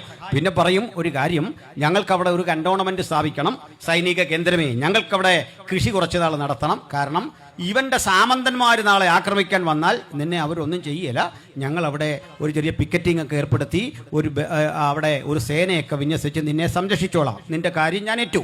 ഓക്കെ, അപ്പോൾ ഒപ്പിട്ട് കൊടുത്തിട്ട് പറയും, പകരം ഞങ്ങൾക്കുണ്ടാകുന്ന നഷ്ടങ്ങൾക്ക് നീ പണം തരണം. അത് നിന്റെ കയ്യിൽ നിന്ന് വേണ്ട, ഞങ്ങൾ നേരിട്ട് നികുതി പിരിക്കുകയോ നീ ഒരു ചെറിയ കപ്പം തന്നാൽ മതി. ജനങ്ങളിൽ നിന്നുള്ള നികുതിയല്ലേ, അവർക്ക് ബുദ്ധിമുട്ടില്ല. അങ്ങനെ ഈ ജനങ്ങളെയും നികുതി പിരിക്കാനുള്ള അവകാശത്തെയും ഈസ്റ്റ് ഇന്ത്യ കമ്പനിക്ക് വിറ്റ് യുദ്ധം കൊതിയന്മാരായ ഈ രാജ്യത്തിലെ രാജാക്കന്മാര് ഘട്ടം ഘട്ടമായിട്ട് വിറ്റു. അപ്പോൾ ചിലതരം ആത്മാഭിമാനികൾ എന്ത് ചെയ്യും? നേരെ അപ്പുറത്തെ രാജ്യത്തിനെതിരെ ഈസ്റ്റ് ഇന്ത്യ കമ്പനി പൊരുതി വരുമ്പോൾ പിടിച്ചു നിൽക്കണമല്ലോ, അവരെയും യുദ്ധം ചെയ്യും. ഇവരുടെ കയ്യിലുള്ള ആയുധങ്ങളൊക്കെ കൊണ്ട് അവരെയും യുദ്ധം ചെയ്യും, പട്ടാളത്തെ കിടക്കും. പക്ഷേ യുദ്ധത്തിൽ ചില കാര്യങ്ങളെന്ന് സംഭവിച്ചിരുന്നു. ഞാൻ പല യോഗങ്ങളിലത് പറഞ്ഞിട്ടുണ്ട്, വീഡിയോയിലൊക്കെ നിങ്ങൾക്ക് കാണാം. രസകരമായതും ചിന്താർഹമായൊരു കാര്യമാണ്. നമ്മുടെ യുദ്ധമൊക്കെ വളരെ മര്യാദയാണ്. കാരണം എതിരാളിയെ വണങ്ങുന്നൊരു ശീലമുണ്ട്. അപ്പുറത്ത് നിൽക്കുന്നതാണ്. ലോകത്തൊരു യുദ്ധത്തിലും എതിരാളിയെ വണങ്ങുന്ന ശീലമില്ല. പക്ഷെ നമ്മളൊരു ഗുഡ് മോർണിംഗ് ഒക്കെ പറയും. ഇതാണ് നമ്മുടെ സഹോദരന്മാർ പറയുന്നത്. ഇന്ത്യക്കൊരു പാരമ്പര്യമുണ്ട്, സമ്മതിച്ചു. കാരണം നിങ്ങളൊന്ന് ആലോചിച്ച് നോക്കി, ചിന്തിച്ചാലേ മനസ്സിലാകുള്ളൂ. ഒരുത്തം നമ്മളെ തല്ലാൻ വരുന്നു, നമ്മൾ മര്യാദയ്ക്ക് ഇതിൽ ഗുഡ് മോർണിംഗ് എന്ന് പറഞ്ഞൊരു അടി കൊടുക്കുന്നു. അതായി വണങ്ങി എന്നൊക്കെ പറഞ്ഞാലുള്ള അതിന്റെ ആധുനിക ഭാഷ്യം അതല്ലേ. ഇങ്ങനെ എതിരാളി ഒന്ന് വണങ്ങുന്നു, യുദ്ധം ആരംഭിക്കുകയാണ്. യുദ്ധത്തിന് ചില നടപടിക്രമങ്ങളൊക്കെ ഉണ്ട്. അതിലൊരു നടപടിക്രമം, യുദ്ധത്തിന് ഇറങ്ങുന്നതിന് മുമ്പ് രാഹുകാലം നോക്കണം, ഗുളികോദയം നോക്കണം, പല ക്രമങ്ങൾ. ഇങ്ങനെ ജ്യോത്സ്യനെ കൊണ്ടുവന്നിട്ട് യുദ്ധത്തിന് സമയം കുറിക്കണം. ഇത് പറയുമ്പോഴൊരു കാര്യം ഓർക്കുന്നത്, ഈ പാണ്ഡവരും കൗരവരും യുദ്ധം നടക്കുമ്പോൾ രണ്ടു കൂട്ടരും കണ്ടത് ഒറ്റ ജ്യോത്സ്യനെയാണ്. പുള്ളി കുറിച്ച സമയമായിരുന്നു. അദ്ദേഹം പറഞ്ഞു ജയിക്കും. ജയിക്കുമെന്നുള്ള സത്യമാണ്. ഒരാൾ ജയിക്കുമല്ലോ. രണ്ടു കൂട്ടരോടും പറഞ്ഞു ജയ ഉറപ്പാന്ന് പറഞ്ഞു. ആർക്കാണെന്ന് മാത്രം പറഞ്ഞില്ല, രണ്ടു കൂട്ടർക്കും സമയം കുറിച്ചു കൊടുത്തു എന്ന് പറഞ്ഞുള്ള ടെക്നിക്കിൽ ഈ സമയമൊക്കെ ജ്യോത്സ്യനെ കൊണ്ട് കുറിക്കും. പിന്നെ നമ്മുടെ ആളുകൾ നല്ല അടിക്കാരാ, മോശമൊന്നുമില്ല. വാൾപ്പയറ്റ്, വടിപ്പയറ്റ്, ഇനിയും മറ്റേ ദൊന്നു യുദ്ധം, ഇതിലെല്ലാം നല്ല പ്രഗത്ഭരാണ്. അതിനുള്ള നിയമങ്ങളും കാര്യങ്ങളും ഒക്കെ ഉണ്ട്. വരാഹ വടിവിൽ അമർന്ന് എന്ന് വെച്ചാൽ പന്നി അമരുന്ന പോലെ അമർന്ന് നിൽക്കണം. വരാഹം പന്നിയാണ്. വരാഹ വടിവിൽ അമർന്ന് സിംഹവടിവിൽ നിവർന്ന് ആ ഗജവടിവിൽ മുന്നോട്ട് നീങ്ങി യുദ്ധം തുടങ്ങി. പക്ഷേ ഈ ഗജവടി വന്നതാ വരാഹം നിവരുന്ന പോലെ നിവരുന്നത് എങ്ങനെയാ, സിംഹത്തഞ്ചം പിടിക്കുന്നത് എങ്ങനെയാണെന്നൊന്നും ജീവിതത്തിൽ അറിയാത്ത ഈസ്റ്റ് ഇന്ത്യ കമ്പനിയുടെ സായിപ്പ് തോക്കെടുത്ത് കാച്ചി. കാര്യം മനസ്സിലായോ? സായിപ്പിനുണ്ടോ രാഹുകാലം? സായിപ്പിനുണ്ടോ ഗുളികോദയം? സായിപ്പിനറിയാവുന്ന ഗുളിക പാരസെറ്റമോളാ, വേറൊന്നും അറിയില്ല. തോക്കെടുത്ത് കാച്ചിയപ്പോൾ ഇന്ത്യ മുഴുവൻ അവൻ്റെ കയ്യിലായി, ഘട്ടം ഘട്ടം. എൻ്റെ ചങ്ങാതി, ആരാ ഇന്ത്യയെ വിറ്റേ? നമ്മളാരാണ്ടാണോ? ബൈബിൾ വിശ്വസിക്കുന്ന ഞങ്ങൾ ആരാണ്ട് ഇന്ത്യയെ വിറ്റു എന്നുള്ള വിഡ്ഢിത്തം പറയരുത്. ഇന്ത്യ എന്ന മഹാരാജ്യത്തെ മൊത്തവും ചില്ലറയുമായി തൂക്കി വിറ്റവന്റെ കൊച്ചുമകൻ വന്നിട്ട് ഞങ്ങളെ സംസ്കാരം പഠിപ്പിക്കാറായില്ല, ഞങ്ങളെ ചരിത്രം പഠിപ്പിക്കാറായില്ല. നീ കാര്യം പഠിച്ച്, വസ്തുത പഠിച്ച്, എന്നിട്ട് ഇതുപോലെ വേദി കെട്ടിവെച്ച് മറുപടി പറ. ഞങ്ങൾ ചോദിക്കുന്ന ചോദ്യത്തിന് ഈ ക്ലിപ്പുകൾ ഓരോന്നെടുത്തിട്ട് മറുപടി പറയാനുള്ള ആർജവം കാണിക്ക്. ചുമ്മാ വടി കറക്കി കുറുവടി കറക്കി അഭ്യാസം കാണിച്ചവരല്ല, അതുകൊണ്ടൊന്നും കാര്യമില്ല. അതൊന്നും ആണത്തമല്ല, ആണത്തമല്ലെന്നാ സായിപ്പോടെ തെളിയിച്ചേ. അഭ്യാസം അറിയാഞ്ഞില്ല. 10-28 പേരെ അടിച്ചു വീഴ്ത്തുന്ന മല്ലന്മാരെ മുഴുവൻ സായിപ്പ് തോക്കെടുത്ത് കാഴ്ചയപ്പോൾ പോയെന്ന് തീർന്നു കിട്ടി. ഇങ്ങനെയാ ഇന്ത്യ പോയത്. ഇനി അത് പൊക്കോട്ടെ. ഇന്ത്യയിൽ വന്ന ഈസ്റ്റ് ഇന്ത്യ കമ്പനിക്ക് ഇവിടെ ബൈബിള് വിതരണം ചെയ്യാനും സുവിശേഷം പ്രസംഗിക്കാനും ഒന്നും ഒരു താല്പര്യം ഉണ്ടായില്ല. അതുകൂടി പഠിച്ചു ചരിത്രം, അല്ലെങ്കിൽ നിങ്ങൾ തെളിവ് തരണം. ഈസ്റ്റ് ഇന്ത്യ കമ്പനിയിൽ ആരാണ് ബൈബിൾ വിതരണം ചെയ്തത്? അവർക്ക് ചർച്ചകൾ ഇവിടെ ഉണ്ടായിരുന്നു. ഫോർട്ട് വില്യംസ് കോളേജ് അവരുടെയായിരുന്നു. പ്രമുഖങ്ങളായ പല സ്ഥാപനങ്ങൾ അവരുണ്ടാക്കി.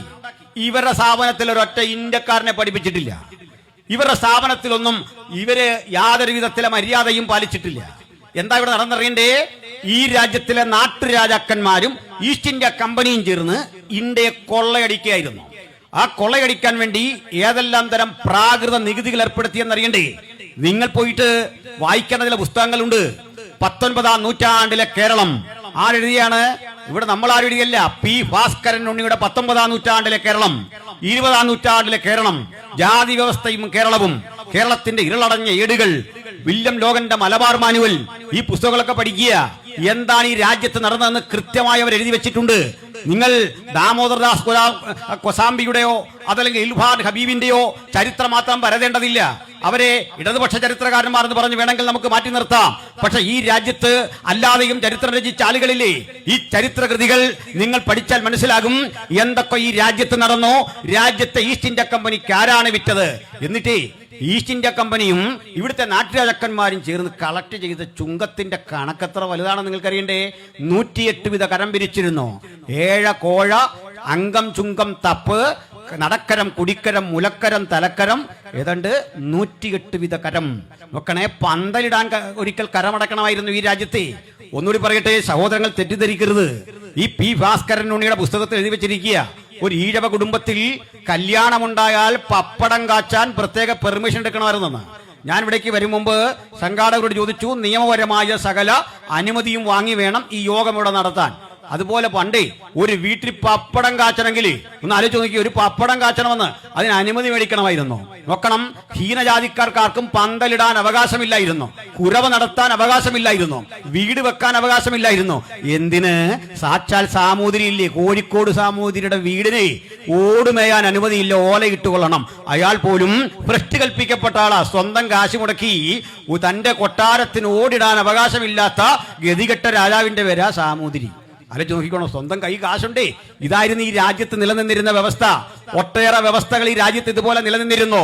പൊതുവയിൽ നടക്കാൻ മനുഷ്യന് സ്വാതന്ത്ര്യമില്ലാത്ത സ്ഥിതിവിശേഷങ്ങളുടെ അനവധി കണക്ക് ഞാൻ പറയാം. അതിലൊന്നാണ് ഞാൻ പറയുന്നത്. ആലങ്ങാട്ട് ചാന്നാൻ എന്നു പേരായ ഈഴവ കുടുംബത്തിൽ ജനിച്ചു വളർന്നൊരു സമ്പന്നൻ ഉണ്ടായിരുന്നു. ഒരു പ്രത്യേകത നിൽക്കണ്ടേ, അദ്ദേഹത്തിന്റെ കാലത്ത് തിരുവിതാംകൂറിൽ കാറുള്ളത് 2 പേർക്ക്. ഒന്ന് മഹാരാജാവിനും ഈ ആലങ്ങാട് ചാന്നാനും സ്വന്തം കാറുള്ളത്, മനസ്സിലാക്കിക്കൊള്ളണം. പക്ഷേ ഈ കാർ ഓടിക്കുന്നത് ഒരു ശൂദ്രനാണ്. തന്നെ യജമാനൻ എന്ന് വിളിക്കേണ്ട ഒരു ശൂദ്രനാണ് ഈ കാർ ഓടിക്കുന്നത്. അപ്പോൾ ജാതിയിൽ ഭ്രഷ്ടുള്ള ഈ ആള് കാറുമായിട്ട് തന്റെ ഉടമയും കൊണ്ട് വരിക. ഈ വരുന്ന വഴിക്ക് ക്ഷേത്രവളപ്പിലൂടെ കാർ ഓടിച്ചുകൂടാ, പൊതുനിരത്തിലൂടെ പോകാൻ പറ്റില്ല. അതേ എന്ത് ചെയ്യുന്നറിയണ്ടേ, സമ്പന്നനായ ആലങ്ങാട് ചാന്നാൻ കുറുക്കുവഴി ചാടി ഈ കാറ് വരുന്ന വഴിക്ക് കാടും പള്ളയും കടന്ന് കയറി നിൽക്കുമ്പോൾ അമ്പലവളപ്പിലൂടെ കാർ ഓടിച്ച് ഇവിടെ കൊണ്ടുവരുമായിരുന്നു. ഇതായിരുന്നു ഈ രാജ്യത്ത് നിലനിന്നിരുന്ന വ്യവസ്ഥ. നിങ്ങൾക്കറിയണ്ടേ ഈ അവസ്ഥ എങ്ങനെയാണ് മാറിയതെന്നറിയണ്ടേ? അതിലേക്ക് ഞാൻ ക്രമേണ വരാം, ചിന്തിച്ചിരിക്കണം. ഞാൻ ഈ പറയുന്നതിനൊക്കെ വ്യക്തമായ തെളിവുണ്ട്. നിങ്ങൾക്ക് ഈ തെളിവുകൾ ആവശ്യമുണ്ടെങ്കിൽ നിങ്ങൾ എന്നോട് തെളിവ് ചോദിച്ചിട്ടേ വിടാവൂ. അത് തെളിവ് ചോദിച്ചാൽ എനിക്ക് പറയണമെന്ന് ബാധ്യതയൊന്നുമില്ല. കാരണം ഞാൻ ആരുടെ അടിമയായിട്ടല്ലേ നിൽക്കുന്നത്. പഠിക്കാൻ ആവശ്യമുണ്ടെങ്കിൽ പറയുന്നത് കൃത്യമാണോ എന്നറിയാൻ ആവശ്യമുണ്ടെങ്കിൽ റെഫറൻസ് കൂടി പറയാം, പുസ്തകം വാങ്ങിക്കൊള്ളണം. ഇതൊക്കെ സർക്കാർ ഇറക്കുന്ന പുസ്തകം, കാര്യങ്ങളൊക്കെ വിളിച്ചു പറയുന്നത് സർക്കാർ ഇറക്കുന്ന പുസ്തകമാണ്. എന്നെ കോടതിക്ക് ഒന്നും ശിക്ഷിക്കാൻ പറ്റില്ല. അതിലുള്ളതേ ഞാൻ പറയൂ, അതിൽ നിന്ന് മാത്രമേ വസ്തുതകൾ ഞാൻ വിശകലനം ചെയ്യൂ. ശ്രദ്ധിക്കണം.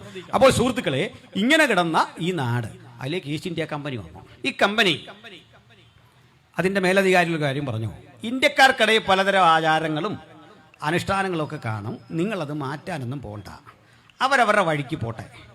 അവർ ഇഷ്ടപ്പെടുന്ന വിധത്തിൽ ഏതെങ്കിലും കാര്യങ്ങൾ അവർ ചെയ്തു കൊള്ളട്ടെ, പ്രശ്നമില്ല. അവരുടെ ആചാരത്തിലൊന്നും നമ്മൾ കയറി ഇടപെടണ്ട. നമ്മുടെ കച്ചവടമാണ് പ്രധാനം. അങ്ങനെ ഈസ്റ്റ് ഇന്ത്യ കമ്പനി കച്ചവടം പൊടി പഠിച്ചു. പക്ഷെ കുറേ മനസാക്ഷിയുള്ള ആളുകൾ കമ്പനിക്കകത്തും ഉണ്ടാവുമല്ലോ. ഇവർ നോക്കുമ്പോൾ ഇന്ത്യയിൽ ഗുരുതരമായ ചില കാഴ്ചകൾ കണ്ടു. അവിടെ മുതലാണ് പഠിക്കേണ്ടത്. അതിലൊന്ന്, ഈ നമ്മുടെ നാട്ടിൽ പെൺകുട്ടികളുടെ വിവാഹപ്രായം 7 or 8 ഒക്കെ വയസ്സാണ്. 7 or 8 വയസ്സ് വരുന്ന പെൺകുട്ടിയെ 35-40 വയസ്സ് വരുന്ന ഒരു ചെറുപ്പക്കാരൻ വിവാഹം കഴിക്കണം. അത് കേവലമായൊരു കല്യാണമല്ല. വിവാഹം കഴിച്ചതിൻ്റെ 16 ദിവസങ്ങൾക്കുള്ളിൽ അവർ തമ്മിൽ ദാമ്പത്യ ജീവിതം ആചരിക്കണം. നോക്കണം, കുഞ്ഞിൻ്റെ പ്രായം ഓർക്കണം.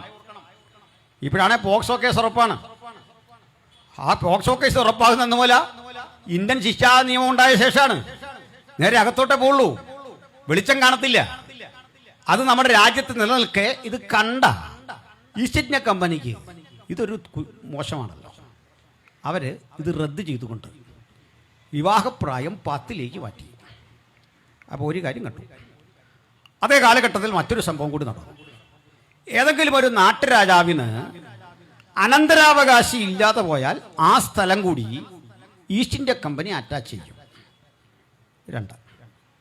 ഇതിനിടയിലാണ് വിസ നിയമങ്ങൾ നിലനിൽക്കുന്ന ഇന്ത്യയിൽ ഈസ്റ്റ് ഇന്ത്യ കമ്പനി വിസ നിഷേധിച്ചിട്ടും ഡച്ചുകാരുടെ വിസ കൈപ്പറ്റിക്കൊണ്ട് വില്യം കേരി എന്നറിയപ്പെടുന്ന ഇംഗ്ലണ്ടിലെ കെറ്ററിംഗിൽ ജനിച്ചു വളർന്ന ഒരു സുവിശേഷകൻ ഈ രാജ്യത്ത് ബംഗാളിൽ വന്ന് ബൈബിളിന്റെ പരിഭാഷയിൽ ഏർപ്പെട്ടുകൊണ്ടിരിക്കുന്നു. അദ്ദേഹം ഇവിടെ നിന്നുകൊണ്ട് തന്നെ ബംഗാളി ഉൾപ്പെടെയുള്ള സുപ്രധാനമായ ഭാഷകൾ പഠിക്കുന്നു. ബൈബിളിന്റെ പുതിയ നിയമത്തിൽ 27 ഭാഷകൾക്ക് പരിഭാഷയുണ്ടാക്കുന്നു. ഹോൾ ബൈബിൾ 6 ഭാഷകളിൽ ബൈബിൾ ഉണ്ടാക്കുന്നു. ഭാഷാ നിപുണനായ അദ്ദേഹത്തെ ഈസ്റ്റ് ഇന്ത്യ കമ്പനി അവരെ ട്രാൻസ്ലേറ്ററായിട്ട് നിയമിക്കുന്നു. അദ്ദേഹം ഒരു കാഴ്ച കാണുകയാണ്. തന്റെ കൺമുമ്പിലൂടെ തലമൂടനം ചെയ്തൊരു പെൺകുട്ടി ഓടുന്നു. അവളുടെ പിന്നാലെ തമ്മാടികളായ ഒരുപറ്റം പുരുഷന്മാർ ഓടുന്നു. എന്താണെന്നറിയാൻ വില്യം കേരി പിന്നാലെ ചെല്ലുമ്പോൾ കുറെ സ്ത്രീകളുമുണ്ട്. ആർത്ത് വിളിച്ചുകൊണ്ട് ഈ കുട്ടി ഓടി വരുമ്പോൾ ചോദിക്കുന്നു, എന്താ പ്രശ്നം? കാരണം ഇത്രമേയുള്ളൂ, ഇവളുടെ ഭർത്താവ് മരിച്ചിരിക്കുന്നു. ആ ഭർത്താവിന്റെ ചിതയിലേക്ക് ഇവളെ എടുത്തു വെക്കണം. നിങ്ങൾക്കറിയാം ബാക്കി. സതി എന്നാണ് അതിന്റെ പേര്. സതി പോലെയുള്ള ഈ തിന്മകൾ കണ്ട മഹാനായ വില്യം കേരി എന്ന ഇംഗ്ലണ്ടിലെ കെറ്ററിംഗിൽ പിറവികൊണ്ട ഒരു ചെരുപ്പുകുത്തിയായി ജീവിതം ആരംഭിച്ച ഒരു പാവം മനുഷ്യൻ സ്വന്തം പരിശ്രമം കൊണ്ട് പഠിച്ചു. ഇന്ത്യയിലെ മിഷണറി പ്രവർത്തനങ്ങളുടെ പിതാവെന്നാണ് അദ്ദേഹത്തെ വിളിക്കുക. അദ്ദേഹം ഇത് കണ്ടിട്ട് എന്താണ് സംഭവിക്കാൻ പോകും നോക്കുമ്പോൾ മരിച്ചടക്കപ്പെട്ട ഈ കാരണവരുടെ ശരീരത്തിലേക്ക് 7 വയസ്സുള്ള കുട്ടിയെ വിവാഹം കഴിക്കുന്ന 85 ഉം 90 വയസ്സുള്ള വൃദ്ധന ആ മനുഷ്യന്റെ ശരീരത്തിനൊപ്പം ഈ പിഞ്ചോമനയുടെ നിർജീവമായ ശരീരത്തോടൊപ്പം പിഞ്ചോമനയുടെ ജീവനുള്ള ശരീരം കിടത്തിയിട്ട് പച്ചമുളകൾ കീറി തലങ്ങും വിലങ്ങും വെച്ചിട്ട് വള്ളിക്ക് വരിഞ്ഞിട്ട് അതിന് മീതെ ചന്ദനമുട്ടികൾ വെച്ച് അതിലേക്ക് നെയ്യൊഴുക്കിയിട്ട് പന്തം കയ്യിലെന്തിക്കൊണ്ട് ഓരോതരം മന്ത്രങ്ങൾ ചൊല്ലിക്കൊണ്ട് തീ കൊളുത്തി ആളിക്കത്തുന്ന തീക്കുള്ളിൽ നിന്ന് കരയാനോ പിടയാനോ സാധ്യതയില്ലാതെ ഈ പിഞ്ചോമന മരിക്കുമ്പോൾ വില്യം കേരി കരഞ്ഞു. ആ രാത്രി മുഴുവൻ ദുഃഖിച്ചു. ആ ദുഃഖം നിമിത്തം ഉൽപാദിതമാകുന്ന പ്രതിരോധത്തിന്റെ പേരാണ് സുവിശേഷം. ആത്മഭാരത്തിന്റെ പേരാണ് സുവിശേഷം. ഈ ഇന്ത്യയിൽ ഇനി ആരും ഇങ്ങനെ മരിക്കാൻ പാടില്ല എന്ന ചിന്തയോടുകൂടി എന്താണ് വില്യം കേരി ചെയ്യുന്നറിയണ്ടേ? നിരവധി കത്തുകൾ അയച്ചയച്ച് ഈസ്റ്റ് ഇന്ത്യ കമ്പനിയുടെ ഹെഡ്ക്വാർട്ടറിലും അതുപോലെ തന്നെ ബ്രിട്ടീഷ് പാർലമെന്റിലും നിരന്തരം അറിയിച്ചതിന്റെ പരിണിതഫലമായി 1829 ആകുമ്പോൾ ഒരു പുത്തൻ വാർത്ത ലോകം കേട്ടു. വില്യം ബെന്റിംഗ് ഇന്ത്യയുടെ അന്നത്തെ വൈസ്രോയി ആയിരിക്കെ മുഴങ്ങിക്കെട്ട ഒരു വിളംബരമുണ്ടായിരുന്നു. അതിനു വേണ്ടി പണിയെടുത്ത രാജാ റാം മോഹൻ റോയിയും ബഹുമാനായ വില്യം കേരിയും മാർച്ചും വില്യം മാർഷും സർ ജോഷുവ വാർഡും ഒക്കെ അറിയപ്പെടുന്ന റാംപൂരിലെ പ്രധാനപ്പെട്ട മിഷണറിമാരും ഒരുമിച്ച് നിരന്തരം നടത്തിയ ആശയുദ്ധങ്ങൾക്കൊടുവിൽ ബ്രിട്ടീഷ് പാർലമെന്റിന്റെ അനുമതിയോടുകൂടി വില്യം ബെന്റിംഗ് പ്രഭു ഒരു ഉത്തരവിറക്കിയാണ്. വില്യം ബെന്റിംഗ് ആകുന്ന ഞാൻ ബ്രിട്ടീഷ് ഇന്ത്യയിലും അതിന്റെ അധിനിവേശ പ്രദേശങ്ങളിലും യാതൊരാൾ സതി അനുഷ്ഠിക്കുകയോ അതിനുവേണ്ടി പ്രേരിപ്പിക്കുകയോ അതിനുവേണ്ടി പ്രചോദിപ്പിക്കുകയോ നിർബന്ധിക്കുകയോ ചെയ്യുന്നതും അതിനെ പുകഴ്ത്തി പറയുന്നതും കുറ്റകൃത്യമായി കണ്ടുകൊണ്ട് കൊലപാതക കേസ് ചുമത്തിക്കൊണ്ട് ആളിനെ ശിക്ഷിക്കും, ക്യാപിറ്റൽ പണിഷ്മെന്റ് നൽകും. ഈ വിളംബരം പുറത്തു വന്നതോടുകൂടി ഇന്ത്യ ആകപ്പാടെ ഇളകി. നിങ്ങൾ കേൾക്കണ്ടേ, അങ്ങനെ 1929 രൂപപ്പെട്ട സതി നിരോധനം, അതിനുശേഷം വിവാഹപ്രായം ഉയർത്തിക്കൊണ്ടുള്ള ഇത്തരത്തിലെ ഒരു വിളംബരം 10 വയസ്സുള്ളവർ ഈ 8 വയസ്സ് 10 വയസ്സിലേക്കാക്കി വെച്ചു. അതൊക്കെ കുറെ സഹിച്ചു.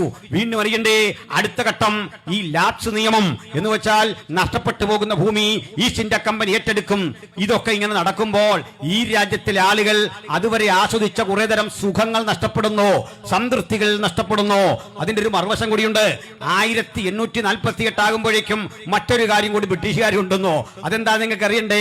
വിധവമാരുടെ പുനർവിവാഹം, വിധവമാർക്ക് കല്യാണം കഴിക്കാം. ഈ വിധവ എന്നൊക്കെ കേട്ടാൽ നമ്മുടെ മനസ്സിൽ ഇന്നിരിക്കുന്ന സങ്കല്പങ്ങൾ മാറണം. അന്നത്തെ വിധവ എന്ന് പറഞ്ഞാൽ ഒരു കൊച്ചു പെൺകുട്ടിയാ, 8-10 വയസ്സൊക്കെ ഉള്ളി നമ്മുടെ സൺഡേ സ്കൂൾ പ്രായമുള്ള ഒരു സാധാരണ കുഞ്ഞിനെയാ ഈ വിധവ എന്ന് പറയുന്നത്. ആ വിധവയെ വിവാഹം കഴിച്ച അവരുടെ ഹസ്ബൻഡിനെ 80 വയസ്സൊക്കെ പ്രായമായിരിക്കും. 16 വയസ്സിലൊക്കെ വിധവയാകേണ്ടി വരുന്ന ഈ പെൺകുട്ടിക്ക് വിവാഹം കഴിക്കാം. അങ്ങനെ പുനർവിവാഹം എന്നൊരാശയം മുമ്പോട്ട് വെച്ചപ്പോൾ ഈ ഇന്ത്യ ആകപ്പാടെ ഇളകിയിട്ട് സാക്ഷാൽ ബാലഗംഗാധര തിലകൻ, ലോകമാന്യ ബാലഗംഗാധര തിലകൻ എന്ന് നമ്മൾ പ്രകീർത്തിക്കുന്ന ഒരു പ്രമുഖ നേതാവുണ്ടല്ലോ, അദ്ദേഹത്തിന് കേസരി എന്നൊരു പത്രമുണ്ട്. ഇന്നത്തെ കേസരിയുടെ പഴയ രൂപമായിരിക്കാം അത്. ആ കേസരിയിൽ അദ്ദേഹം എഴുതി, ഇതാ ബ്രിട്ടീഷുകാർ വന്ന് ഞങ്ങൾ ശീലിച്ചു പോരുന്ന ആചാരങ്ങളെ മുഴുവൻ തകർക്കുന്നു, ഞങ്ങൾ എങ്ങനെ ജീവിക്കണം, ഞങ്ങളുടെ കുട്ടികളെ ഏത് പ്രായത്തിൽ കല്യാണം കഴിപ്പിക്കണം, അവരെങ്ങനെ ജീവിക്കണമെന്ന് ഞങ്ങളുടെ അന്തസ്സിനും ഞങ്ങളുടെ മാന്യതയ്ക്കും നിരക്കുന്ന കാര്യമാണ്. ഇത് ഞങ്ങളെ പഠിപ്പിക്കാൻ ബ്രിട്ടീഷുകാർ മുതിർന്നിട്ടില്ല. ഇതാണ് ആദ്യമായി ഇന്ത്യയിൽ രൂപപ്പെട്ട ഒരു ബ്രിട്ടീഷ് വിരുദ്ധ ശബ്ദമെങ്കിൽ ആ ശബ്ദത്തിന്റെ പിന്നിൽ ലോകമാന്യ ബാലഗംഗാധര തിലകൻ ആഗ്രഹിച്ചതെന്താണെന്ന് നിങ്ങൾ പഠിച്ചാൽ മതി. എന്താണ് ശ്രീ ഗംഗാധര തിലകൻ ഈ രാജ്യത്ത് അതുവരെ നിലനിന്നിരുന്ന ഇത്തരം വ്യവസ്ഥകൾ പരിരക്ഷിക്കണമെന്നാണോ അങ്ങ് ചിന്തിച്ചത്? അത് നിരാകരിക്കണമെന്നാണോ? ചുരുക്കത്തിൽ എന്താണ് വിദേശികൾ വന്ന് ഇവിടെ നിരത്തി ഉടച്ചത്, തകർത്തുടച്ചത്? അയ്യോ ഞങ്ങളുടെ സംസ്കാരം തകർത്ത് എന്നൊക്കെ വിലപിക്കുന്ന ആളുകൾ മനസ്സിലാക്കണ്ടേ, ഇതൊക്കെ സംസ്കാരമാണെങ്കിൽ ഇതിന്റെ അടിവേഴ് മുഴുവൻ എന്നെ തകർത്ത് കളയേണ്ട കാലം കഴിഞ്ഞു. ഇത്തരം സംസ്കാരങ്ങളെ സംസ്കാരം എന്ന് വിളിക്കുന്ന സംസ്കാര രാഹിത്യമല്ലേ സനാതന ധർമ്മം എന്ന് കൃത്യതയോടെ ചോദിക്കാൻ ഞാൻ ആഗ്രഹിക്കുകയാണ്. ഇതിനെ മുഴുവൻ തകർത്തു, ഇതിനെ മുഴുവൻ തച്ചുടച്ചുകൊണ്ട് മാറി മാറിയിരുന്ന ഈ പരിസ്ഥിതിയിൽ ആളുകൾ തെരുവിലിറങ്ങി. വല്ലാത്ത പ്രക്ഷോഭം. നിങ്ങൾ കേൾക്കണ്ടേ, സതി നിരോധിച്ചപ്പോൾ അയ്യോ സതി നിരോധിച്ചേ എന്ന് പറഞ്ഞ് അന്നത്തെ ബാലഗംഗാധര തിലകനുമൊക്കെ പിന്തുണയ്ക്കുന്ന മതനേതാവിത്വം ചെയ്തത് എന്താണെന്നറിയണ്ടേ? സാക്ഷാൽ ബാലഗംഗാധര തിലകന് മാത്രമല്ലെന്നേ, നമ്മൾ പുകഴ്ത്തിപ്പാടുന്ന വന്ദേ മാതരം പാടുന്ന ബങ്കിം ചന്ദ്ര ചാറ്റർജി പോലും അന്ന് ഇതിനെ എതിർത്തു, ഇതിന്റെ കൂടെ നിന്നു എന്നുള്ളതാണ്. ഏത് കാര്യത്തിൽ? ഈ രാജ്യത്ത് ബ്രിട്ടീഷുകാർ വന്ന് ഞങ്ങളെ മാറ്റേണ്ട, ഞങ്ങൾ ഇങ്ങനെയൊക്കെ കഴിഞ്ഞുകൊള്ളാം. എന്താണ് സ്വാതന്ത്ര്യ സമരത്തെ പറ്റിയൊക്കെ നമ്മളിവിടെ പഠിച്ചത്? ചിലതരം പൊളിച്ചെഴുത്തുകൾ ആവശ്യമായ ഒരു കാലത്തിലേക്കാണ് നമ്മൾ വന്നിരിക്കുന്നത്. ഈ കൂടെ മദൻ മോഹൻ മാളവ്യയുണ്ട്, ഈ ബിപിൻ ചന്ദ്രപാലുണ്ട്, ബാലഗംഗാധര തിലകനുണ്ട്. ഇവരൊക്കെ ഒറ്റക്കെട്ടായി രൂപപ്പെട്ട് അന്ന് കൊളുത്തിവിട്ട ചിന്താസരണിയുടെ അധികം പൊട്ടാത്ത നനഞ്ഞ പടക്കങ്ങളാ ഇപ്പൊ ഈ ഛത്തീസ്ഗഡിലൊക്കെ പോയി ജ്യോതികാ ശർമ്മയുടെ രൂപത്തിൽ ഞങ്ങളുടെ സംസ്കാരം മാറ്റാൻ വരുന്നു, ഞങ്ങളെ മതം മാറ്റാൻ വരുന്നു എന്ന് പറഞ്ഞ് പേടിപ്പിക്കുന്നത്. മനസ്സിലായി കാണുമല്ലോ അതിന്റെ ആവിർഭാവം അവിടെയാണെന്ന്, അതിന്റെ തുടക്കം അവിടെയാണെന്ന്. എന്നാൽ മറുവശത്തെ മാന്യമായി ഇത് തെറ്റാണെന്ന് പറഞ്ഞ ഇന്ത്യക്കാരുമുണ്ട്. ഗോഖലെയുണ്ടല്ലോ, ഗോപാലകൃഷ്ണ ഗോഖലെ, ഗാന്ധിജിയുടെ രാഷ്ട്രീയ ഗുരുവായിരുന്ന ഗോപാലകൃഷ്ണ ഗോഖലയെ പോലെ ചില ആളുകൾ ഇതിനെതിരെ ശക്തിയുക്തം മുമ്പോട്ട് വന്നിട്ടുണ്ട്. രാജാറാം മോഹൻ റോയെ പോലെ ആത്മാഭിമാനമുള്ള ഇന്ത്യക്കാർ ഇതിനെതിരെ മുമ്പോട്ട് വന്നിട്ടുണ്ട്. കെശൂബ് ചന്ദ്രസെന്നെ പോലെ ഉള്ള മാന്യന്മാരായ ആളുകൾ ഇത്തരം പ്രവണതകൾക്കെതിരെ വന്നപ്പോൾ ഈ രാജ്യത്ത് പ്രക്ഷോഭങ്ങളുടെ മുഖ്യധാര നിൽക്കുന്ന ആളുകളെ രണ്ടായി തരംതിരിച്ചു, തീവ്രവാദികളും മിതവാദികളും. ഇതൊക്കെ കുട്ടികൾ സ്കൂളിൽ പഠിച്ചിട്ടുണ്ട്. നമ്മൾ ഓർത്തു ഇത്രയും നാൾ സ്വാതന്ത്ര്യത്തിന് വേണ്ടി ഇവർ തീവ്രമായി വാദിച്ചെന്ന. ഒന്നുമല്ല, സ്വാതന്ത്ര്യത്തിന് വേണ്ടിയല്ല, മറിച്ച് 8ാം വയസ്സിൽ പെണ്ണ് കെട്ടാനും ഭർത്താവ് മരിച്ച ചിതയിൽ ചാടിച്ചാകാനും ഒക്കെ ഉള്ള സ്ത്രീയുടെ വിധിയെ അങ്ങനെ അറ്റസ്റ്റ് ചെയ്യുന്ന ബോധത്തെയാ ഈ തീവ്രവാദം എന്ന് പറയുന്നത്. ഈ പരിസ്ഥിതി ഇവിടെ നടമാടിയപ്പോൾ ഇവർ പിന്തുണച്ചുകൊണ്ട് 75,000 സ്ത്രീകള് മുംബൈ നഗരത്തിലൂടെ വലിയ ജാഥ നടത്തിയെന്ന്. ഞങ്ങൾക്ക് സതി വേണം, നിങ്ങളാരാ ബ്രിട്ടീഷുകാരെ സതി എങ്ങനെയും തരണം, ഇത്രയും നല്ലൊരു പ്രോഗ്രാം ഇല്ലെന്ന് ഇവരെ മുമ്പോട്ട് നയിച്ച ആ ബോധത്തെ ഞാൻ ചോദിക്കട്ടെ, ഇതൊക്കെയാണ് സനാതനമെങ്കിൽ ഇതൊന്ന് തിരിച്ചു കൊണ്ടുവരാൻ ധൈര്യമുണ്ടോ സുഹൃത്തുക്കളെ? ഒന്ന് കൊണ്ടോ നോക്ക്. പ്രബുദ്ധ ഇന്ത്യ കയ്യാമം വെച്ച് നിന്നെയൊക്കെ അകത്ത് കയറ്റും, മനസ്സിലായില്ലേ? ജയിലുകൾ തികയാതെ വരും. അപൂർവമായി നമ്മൾ ചില സംഭവങ്ങളൊക്കെ ഇങ്ങനെ കണ്ടിട്ടുണ്ട്, സതി പലയിടത്തും നടന്ന സംഭവങ്ങളൊക്കെ കണ്ടിട്ടുണ്ട്. പക്ഷേ സതി ശാശ്വതമായി നിരോധിക്കപ്പെട്ട അനുഭവങ്ങൾ ഉൾപ്പെടെ ഇന്ത്യയിൽ വലിയ മാറ്റം. അടുത്ത ഘട്ടം കണ്ടത് വിദ്യാഭ്യാസത്തിൻ്റെ സാർവത്രികവൽക്കരണമാണ്. എന്തായിരുന്നു ഇവിടെ വരെയുള്ള പരിസ്ഥിതി? ഞാൻ ഒന്നുകൂടി പറഞ്ഞത് ബോധ്യപ്പെടുത്താം. എൻ്റെ വാക്കുകൾ ഒരിക്കലും ഈ രാജ്യത്തിലെ ഭക്തന്മാരായ ഹിന്ദു സഹോദരന്മാർക്ക് വേണ്ടി എതിരെ അല്ല. അവരുടെ ഭക്തിയും അവരുടെ പ്രാർത്ഥനയും അവരുടെ സ്വകാര്യതയാണ്. ഒരു മുസൽമാനെയോ ഹിന്ദുവിൻ്റെയോ ഭക്തി എന്തെന്ന് അവൻ തീരുമാനിക്കുന്നതിൽ എനിക്കോ നിങ്ങൾക്കോ യാതൊരു റോളുമില്ല, ഒരു കുഴപ്പമോ കാര്യത്തിലില്ല. ഞങ്ങൾ എതിർക്കുന്നത് ഇത്തരത്തിൽ ഭക്തിയുടെയും അനുഗ്രഹത്തിൻ്റെയും സിദ്ധാന്തത്തിൻ്റെയൊക്കെ മുഴുവൻ അടക്കിപ്പരിവുകാർ ഞങ്ങളാണെന്നും ഞങ്ങളോട് ചോദിച്ചിട്ട് മാത്രമേ നിങ്ങൾ ഇവിടെ ലഘുലേഖ വിതരണം ചെയ്യാവൂ എന്നൊക്കെ പുലമ്പുന്ന പാടുന്ന പറയുന്ന ഒരു തരം ഭരണവ്യവസ്ഥിതിയാണ് ഞങ്ങൾ എതിർക്കുന്നത്. മനസ്സിലായില്ലേ? ഇതിനെ എതിർക്കാതിരിക്കാൻ നിർവാഹമില്ല, അതിനെതിരെ നിലപാട് സ്വീകരിക്കാതിരിക്കാൻ നിർവാഹമില്ല. ആ നിലപാട് തറയിൽ നിന്നുകൊണ്ടാണ് ഞങ്ങൾ കാര്യങ്ങൾ പറയുന്നത്, ആ വസ്തുതയാണ് ഞങ്ങൾ പ്രഘോഷിക്കുന്നത്, അത്തരം ചിന്തകളാണ് ഞങ്ങൾ സമൂഹത്തിന് കൊടുക്കുന്നത്. ചുരുക്കി പറഞ്ഞു കഴിഞ്ഞാൽ എൻ്റെ ബഹുമാനപ്പെട്ട സുഹൃത്തുക്കളെ, ഈ രാജ്യത്ത് നിലനിന്നിരുന്ന ഈ വ്യവസ്ഥകൾ ഘട്ടം ഘട്ടമായി മാറുന്ന പിന്നെ കണ്ടത് അതിലൊന്ന കലാലയങ്ങൾ രൂപപ്പെട്ടതോടുകൂടി ഇവിടെ എല്ലാവർക്കും വിദ്യാഭ്യാസം ചെയ്യാൻ കഴിയുമായിരുന്നില്ല. എന്താണ് അതിന്റെ കാരണം? ഈ രാജ്യത്ത് വിദ്യാഭ്യാസം അതുകൊണ്ട് ആളുകൾ ധരിച്ചിരുന്നത് സംസ്കൃതം പഠിക്കാനുള്ള കഴിവാ. നമ്മൾ കണ്ടിട്ടുണ്ട്, മേൽവസ്ത്രം ധരിക്കാതെ പൂണൂലിട്ടിരിക്കുന്ന ഒരു സംസ്കൃത പണ്ഡിതനെയാണ് നമ്മൾ പണ്ഡിതൻ എന്ന് വിളിച്ചത്. ഈ പണ്ഡിതന്മാരെന്താ പഠിപ്പിച്ചതെന്ന് അറിയണ്ടേ? കടൽ കടന്നു പോകുന്നത് പാപമാണ്, കടൽ കടന്നു പോകുന്നവൻ അശുദ്ധനാകും. അങ്ങനെ കടൽ കടന്നു പോകുന്നു എന്നതിന്റെ പേരില് നെഹ്റുവിന് പതിത്വം കൽപ്പിച്ച നാടാണിതെന്ന് ഓർക്കണം. കടൽ കടന്നുപോയി, നെഹ്റു ചെയ്ത കുറ്റവാ. കടൽ കടന്നുപോയി, അത് നെഹ്റുവിനെ വരുതിക്ക് നിർത്തിയ രാജ്യമായി ഇതെന്ന് ഓർത്തുകൊള്ളണം. നെഹ്റുവിന് പോലും പതിത്വം കൽപ്പിച്ചു, കടൽ കടന്നുപോയി. ലണ്ടനിൽ പഠിക്കാൻ പോയതിനാ ഈ കടൽ കടന്നുപോയി എന്ന് പറയുന്നത്. എന്നിട്ട് ഇന്നിവരെല്ലാം ലണ്ടനിൽ പോവുക, അതാ രസകരമായ കാര്യം. പഠിക്കാൻ വേണ്ടി അങ്ങോട്ട് പോവുക. ഈ പ്രമുഖരൊക്കെ പഠിക്കാൻ ഇത്തരം നിലത്തെഴുത്ത് കളരി ഒന്നുമല്ല തിരഞ്ഞെടുത്തത്. ജോൺ ബ്രിട്ടാസ് കഴിഞ്ഞ ദിവസം പറയുന്നുണ്ടല്ലോ, നിർമ്മലാ സീതാരാമൻ ആദ്യമായവരൊക്കെ പഠിച്ചതേ നിലത്തെഴുത്ത് കളരിയിരുന്നുകൊണ്ട് തറാപറ പനയോ ഒന്നുമല്ലെന്നേ. അവരൊക്കെ പഠിച്ച ഇംഗ്ലീഷ്, അശുദ്ധമായ ഇംഗ്ലീഷ്. എന്റെ പാവ സഹോദരങ്ങളെ, ഇവരൊക്കെ ലോകത്തിലെ ഒന്നാം നിര കോളേജുകളിലെ ലണ്ടൻ സ്കൂൾ ഓഫ് എക്കണോമിക്സിലും ഹാർവാർഡ് യൂണിവേഴ്സിറ്റിയിലൊക്കെ പഠിച്ചിട്ടേ പാവങ്ങളെ തെരുവിലിറക്കുക. ഇതിനൊക്കെ എതിരെ നിങ്ങളെ കൊണ്ട് പറയിപ്പിച്ചിട്ടേ അധികാരത്തിന്റെ സുഖലോലുവയിൽ ഇരുന്നു കൊണ്ട് നിങ്ങളെ പഠിക്കാതിരിക്കാൻ സമ്മതിക്കുക. ഈ പ്രവണതയ്ക്കെതിരെ മാറ്റമുണ്ടാക്കുന്ന ഒരു വിഷയമാണ് സുവിശേഷം എന്ന് പറയുന്നത്. ഞാൻ അതിലേക്ക് തന്നെ വരാം, ക്രമേണ വരാം. ഇനി നമുക്ക് നമ്മുടെ കേരളത്തിലേക്കൊന്ന് വരണം. ഏകദേശം ശാന്തസുന്ദരമായി പോയ ഒരു സ്ഥലം തന്നെയാണ് കേരളം. ഈ കേരളത്തിലെ സ്ഥിതിവിശേഷങ്ങൾക്കൊക്കെ മാറ്റം വന്നത് അങ്ങ് നമ്മുടെ വടക്കേണ്ടിൽ നിന്ന് ഘട്ടം ഘട്ടമായി നമ്മുടെ രാജ്യത്തിലേക്ക് കൊടിയേറി വന്ന പരദേശ ബ്രാഹ്മണരുടെ വരവോടുകൂടിയാണ്. ഈ ആളുകൾ ടി മാധവറാവു ഉൾപ്പെടെയുള്ള പരദേശ ബ്രാഹ്മണര് ഘട്ടം ഘട്ടമായി കേരളത്തിൽ വന്ന് സ്ഥാനമുറപ്പിക്കുന്നു. AD 5 6 നൂറ്റാണ്ടിലൊക്കെയാണ് അവർ കേരളത്തിൽ വന്ന് സെറ്റിൽമെന്റ് നടത്തുന്നത്. നാട് ഭരിച്ചുകൊണ്ടിരുന്ന അന്നത്തെ ക്ഷത്രിയർ, അന്ന് ക്ഷത്രിയ ഒന്നും പറയാനില്ല, രാജാക്കന്മാർ അന്തസ്സായിട്ട് ഒരുവിധം അന്തസ്സായി രാജ്യം ഭരിക്കുമ്പോൾ ഈ മന്ത്രതന്ത്രാദികൾ കാട്ടി ഭയപ്പെടുത്തി, വേദങ്ങൾ കാട്ടി ഭയപ്പെടുത്തിയിട്ട് പറഞ്ഞു, നിങ്ങൾ ഞങ്ങളെ അനുസരിച്ച് നിന്നില്ലേ, ഞാൻ ഇപ്പം മന്ത്രം ചൊല്ലും, സൂക്ഷിച്ചു നിന്നില്ലേ മന്ത്രം ചൊല്ലും, നീ കത്തിപ്പോകും. ഇത് കണ്ട് പേടിച്ചു പോയ കുറെ രാജാക്കന്മാരുണ്ടായിരുന്നു. അവരെല്ലാം ഈ പൗരോഹിത്യം അംഗീകരിച്ചു. അങ്ങനെ ആ പഴയ സംഭവമില്ലേ, ഋഗ്വേദത്തിന്റെ പുരുഷ സൂക്തം 10ാം അധ്യായത്തിൽ പറയുന്ന സംഭവമില്ലേ, ബ്രഹ്മാവ് സൃഷ്ടിച്ചു. എങ്ങനെ? ഇവിടെ ഒരു കാര്യം കൂടി പറയാം. ഇസ്ലാമിക വീക്ഷണം അനുസരിച്ച് പ്രപഞ്ചത്തിന് ഒരു നാഥൻ, അവരുടെ വീക്ഷണത്തിലും കാഴ്ചപ്പാടിലും നിങ്ങൾക്ക് വൈരുദ്ധ്യമോ നിങ്ങൾക്ക് അഭിപ്രായ വ്യത്യാസമോ, ഒരു പ്രപഞ്ചനാഥനെ അത് പഠിപ്പിക്കുന്നത്. ഇനി ജൂതന്റെ മതവീക്ഷണം അനുസരിച്ച് പ്രപഞ്ചത്തിനൊരു രക്ഷകൻ, മുഴുവൻ മനുഷ്യനും ഒരു ദൈവത്തിന്റെ സൃഷ്ടിയാണ്. ബൈബിൾ പഠിപ്പിക്കുന്ന അനുസരിച്ചോ ക്രൈസ്തവന്റെ വീക്ഷണം അനുസരിച്ചോ ഈ പ്രപഞ്ചത്തിന് മുഴുവൻ ഒരു സൃഷ്ടാവെന്ന് മാത്രമല്ല സകല സൃഷ്ടിയും ആ ദൈവത്തിൻ്റെതാണ്. അതാ തിരിച്ചങ്ങ് പറഞ്ഞാൽ മതി. ബഹുദൈവത്വ വിശ്വാസത്തെ ഞാൻ ധിക്കരിക്കുന്നില്ല, ഞാൻ അവരെ ആക്ഷേപിക്കുകയല്ല, തിരിച്ചാ പറയുന്നത്.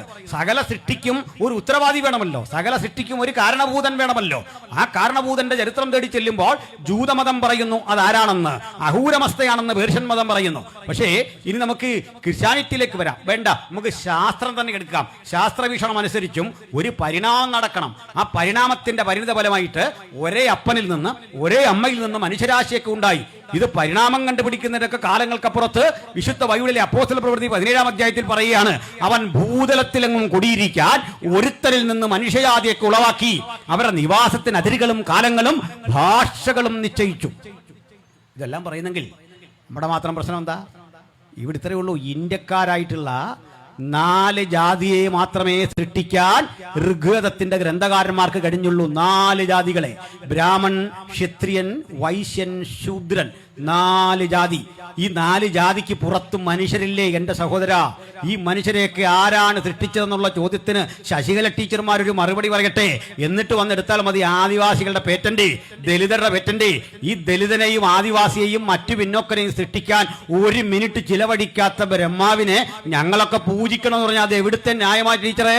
ആ ന്യായം എങ്ങനെ അംഗീകരിക്കും? ഞങ്ങളുടെ സൃഷ്ടിയുടെ മീതെ യാതൊരുവിധ കർത്തവ്യവും ഇല്ലാതെ ഞങ്ങളുടെ പേറ്റന്റ് എടുക്കാൻ വരട്ടെ. ഏത് ഗ്രന്ഥത്തിന്റെ ഏത് സൂക്തം വെച്ച് നിങ്ങൾ തെളിയിക്കും ഈ 4 ജാതിക്ക് പുറമേ മനുഷ്യരില്ലേ? മറ്റൊരു കാര്യം, ധർമ്മം ക്ഷയിച്ച് അധർമ്മം പെരുകുമ്പോഴൊക്കെയാണ് ഇത്തരം അവതാരങ്ങൾ പിറവിയെടുക്കുന്നത്. അത് ഇന്ത്യയിൽ ക്ഷയിക്കുമ്പോഴേ രസകരമായൊരു കാര്യം. ഇതാ ഓണം വരുന്നു. കിളിത്തട്ട് കളി എന്ന് പറഞ്ഞൊരു പരിപാടി പണ്ടുണ്ട്. പണ്ടത്തെ ആൾ കളിക്കുമല്ലോ. അതിൽ ഈ കിളി എന്ന് പറഞ്ഞാൽ അതിന്റെ മെയിൻ ഒരാളുണ്ടല്ലോ. കിളി ഇങ്ങനെ ആളുകളെ താഴേക്ക് ഇറക്കുമ്പോൾ ഒരു നിബന്ധനയുണ്ട്, ഈ വരയെ കൂടെ തന്നെ ഓടണം. അപ്പുറത്തോ ഇപ്പുറത്തോ ചാടിപ്പോയാൽ അടി ഫൗളാകും. അങ്ങനെയെങ്കിൽ ഇവിടേക്ക് അവതാരങ്ങൾ വന്നത് മുഴുവൻ ഈ ബൗണ്ടറിയിൽ നിന്ന് ഇങ്ങനെ കിളി കളിക്കുകയായിരുന്നു. എന്ന് വെച്ചാൽ ഈ ഭൂപടം, ഇന്ത്യയുടെ ഭൂപടത്തിനപ്പുറത്ത് മനുഷ്യരില്ലേ? അഫ്ഗാനിൽ മനുഷ്യരില്ലേ? ചൈനയിൽ മനുഷ്യരില്ലേ? അതിനപ്പുറത്ത് പാകിസ്ഥാനിൽ മനുഷ്യരില്ലേ? പണ്ട് പാകിസ്ഥാൻ ഇന്ത്യയുടെ കൂടെ, അതിനപ്പുറത്തെല്ലാം മനുഷ്യരുണ്ട്. ഈ അവതാരങ്ങളുടെ കണ്ണൊരിക്കൽ പോലും ഇതിനപ്പുറത്തോട്ടൊന്നും പോയില്ല. ഇതിനപ്പുറത്തും മനുഷ്യരുണ്ടെന്ന് കാണാൻ പറ്റിയില്ല. പിന്നെങ്ങനെ വിശ്വേശ്വരനാകും? പിന്നെങ്ങനെ പ്രപഞ്ചനാഥനാകും? ഈ കിളികളിയൊക്കെ ഞങ്ങളെ പഠിപ്പിക്കാൻ വരട്ടെ. അതൊക്കെ അംഗീകരിക്കുന്നൊരു കാലമുണ്ടായിരുന്നു. ഞാൻ ഇന്ന് അഭിമാന പുരസ്സരം പറയും, ഞാൻ സത്യത്തിൽ മതപരിവർത്തനം ചെയ്ത ഒരു ക്രിസ്ത്യാനി തന്നെ. ഒരു സംശയവും വേണ്ട കാര്യത്തിൽ അഭിമാന പുരസ്സരം അത് പറയുന്നത്. അതിൻ്റെ കാരണം കൂടി പറയാം. ഈ കൈ വണങ്ങി ഞാനും എൻ്റെ സഹോദരിയും വീട്ടിലിരുന്ന് വൈകിട്ട് പാടിയിട്ടുണ്ട്, ഭംഗിയോടെ ഭൂമി തൻ്റെ ബ്രാഹ്മണർക്ക് നൽകുവാൻ ഭാർഗവനായി വന്നുദിച്ച രാമ രാമ പാഹിമാം. നിങ്ങളെ പരിഹസിക്കല്ല, നിങ്ങൾ ആരും പാടിക്കൂ. പക്ഷെ എന്തിനാണാവോ ഈ 2 സെന്റ് കിടക്കുന്ന പാവപ്പെട്ടവൻ, ദലിതൻ, ആദിവാസി, ബ്രാഹ്മണന് ഭൂമി നൽകാൻ വേണ്ടി രാമാവതാരം ചെയ്ത ദേവനെ സ്തുതിക്കുന്നത് എന്താണെന്ന് എനിക്ക് മനസ്സിലായില്ല. എനിക്കത് ബോധ്യപ്പെട്ട നാൾ മുതൽ ഞാൻ ബൈ പറഞ്ഞു. മറ്റൊന്നുകൂടിയുണ്ട്, വായിച്ചു നോക്കണം. പി ഭാസ്കരൻ ഉണ്ണിയുടെ 19-ാം നൂറ്റാണ്ടിലെ കേരളം 8-ാം പതിപ്പ് കേരള സാഹിത്യ അക്കാദമി പുറത്തിറക്കുന്ന ഗ്രന്ഥം കണ്ടോ. ഞാൻ കുറിപ്പ് പോലും ഇല്ലാതായി പറയുന്നത്. 8-ാം പതിപ്പ് പേജ് 314. അവിടെ എഴുതി വെച്ചിരിക്കുന്ന ഒരു കാര്യമുണ്ട്. ഗുരുവായൂർ ക്ഷേത്രത്തിൽ നിന്ന് 3 തവണ ഒരു ശബ്ദം കേൾക്കാം, നായര് പുറത്തു പോ, നായര് പുറത്തു പോ, നായര് പുറത്തു പോ. 3 റൗണ്ടാ. നോക്കണം, ഞാനിത് കേൾക്കാൻ പോലും നിന്നില്ല. അതിന്റെ കാരണം എനിക്ക് ഗുരുവായൂരപ്പനോട് വെറുപ്പുണ്ടായിട്ടല്ല. ഒറ്റ കാര്യം, അങ്ങേക്ക് എന്നെ കാണാൻ മനസ്സില്ലെങ്കിൽ അങ്ങേ കാണാൻ എനിക്കും മനസ്സില്ല. അത് തന്നെയാ ആ ആർജവത്തിന്റെ പേരാ സ്വതന്ത്രബോധം, ആ തജ്ഞേടത്തിന്റെ പേരാ സ്വതന്ത്രബോധം. ഇങ്ങനെ പോ പോ പോ എന്ന് ഇറക്കി വിടുമ്പോൾ തലകുനിച്ച് നിന്ന് വണങ്ങാൻ പാകത്തിന് ഈ നട്ടല് വാഴപ്പിണ്ടിയൊന്നുമല്ല സ്നേഹിത. അങ്ങനൊന്നും ആകാൻ ഞങ്ങൾ ആഗ്രഹിച്ചിട്ടില്ല. ആത്മാഭിമാനമുള്ളവൻ ആരെങ്കിലും പിന്നെ അവിടെ നിൽക്കുവോ? പുറത്തുവോ പുറത്തുവോ പുറത്തുവോ എന്ന് 3 തവണ ആട്ടും തുപ്പും കെട്ടി അവിടെ നിൽക്കുന്ന തൊലിക്കട്ടിയൊന്നും ഞങ്ങൾക്കില്ല. അത് കൃത്യം പറഞ്ഞിട്ട് ഇത് ശ്രേഷ്ഠമാണെന്ന് പറഞ്ഞ് ഇന്ന് ഇത്തരം യോഗങ്ങൾക്ക് നേരെ വെല്ലുവിളി നടത്തുന്ന വരുന്ന ആരൊക്കെയാണെന്നറിയണ്ടേ. അന്ന് പുറത്തുവോ പുറത്തുവോ പുറത്തുവോ എന്ന പിള്ളേരെ മുഴുവൻ ചൂടാക്കി കയറ്റി ബെനിറ്റോ മുസോളിയുടെ കാക്കി നിക്കറുമൊക്കെ കൊടുത്ത് ഇങ്ങോട്ട് വിട്ടിരിക്കുക. അതുകൂടെ ഒന്ന് പറയാം. അവിടെ നിന്ന് കേട്ടോ. ഈ പറഞ്ഞു കേൾക്കുമ്പോൾ ഈ സഹോദരന്മാർ പറയും വിദേശി വേണ്ട സ്വദേശി മതി, ഇതൊക്കെ പറയും. നിങ്ങൾ കേൾക്കണം, നിങ്ങളിവിടെ കേൾക്കണം. ഞങ്ങളിങ്ങനെ പ്രസംഗിക്കുന്നവരല്ലായിരുന്നല്ലോ. നിങ്ങളായിങ്ങനെ ആക്കിയത് ഞങ്ങളെ. ആ കാര്യം ഓർത്തോണം. ഞങ്ങളിങ്ങനെ ഉള്ളവരായിരുന്നില്ല. ഞങ്ങളുടെ സംയമനത്തെ, ഞങ്ങളുടെ ചിന്തയെ മുഴുവൻ നിങ്ങളാണ് ഇതുപോലെ ആക്കിയത്. ഞങ്ങൾ ഈ രീതിയിൽ തന്നെ നാളുകളിൽ ഗ്രാമങ്ങളിൽ പ്രസംഗിക്കും. പോലീസ് സാങ്ഷൻ തന്നില്ലേ, മൈക്കില്ലാതെ പ്രസംഗിക്കും. ഇനി അല്ലെങ്കിൽ ജയിലിൽ പോയി കിടക്കാൻ തയ്യാറാണെന്നേ. ഒരു കുഴപ്പമില്ല, ഒരു ബുദ്ധിമുട്ടും അക്കാര്യത്തിൽ ഉണ്ടായിട്ടില്ല. ഞങ്ങൾ തിരിച്ചടിക്കില്ല, പ്രതികരിക്കില്ല. ഞങ്ങൾ മറ്റേതെങ്കിലും തരത്തിൽ ജനാധിപത്യ വിരുദ്ധമായ ഒന്നും ഞങ്ങളുടെ മുമ്പിൽ നിന്ന് വരത്തില്ല. ഇനി പോലീസ് അറസ്റ്റ് ചെയ്താലും കോടതി ഞങ്ങളെ വെറുതെ വിടും. കാരണം ഈ പ്രസംഗം ഇതുപോലെ റെക്കോർഡ് ചെയ്ത് അവിടെ കൊണ്ടുപോയാൽ തൽക്കാലം പ്രകോപനം ഉണ്ടാക്കുന്ന നിങ്ങളെയൊക്കെ ഒന്ന് തണുപ്പിക്കുക. അത്രയൊക്കെ ഉള്ളൂ, അത്രേ കാര്യമുള്ളൂ. അതിനപ്പുറത്തൊന്നുമില്ല. മനസ്സിലായില്ലേ? അവിടെ പോയി കിടന്നു വെച്ചാൽ ഞാനിഞ്ഞു പോരും. നമ്മുടെ കൂടെ കാശ് കണ്ടുണ്ടാക്കുന്ന സാധനമല്ലേ. അവിടെ നിന്ന് കിടന്നു നോക്കാം. ഗാന്ധിജിയൊക്കെ കിടന്ന സ്ഥലമല്ലേ.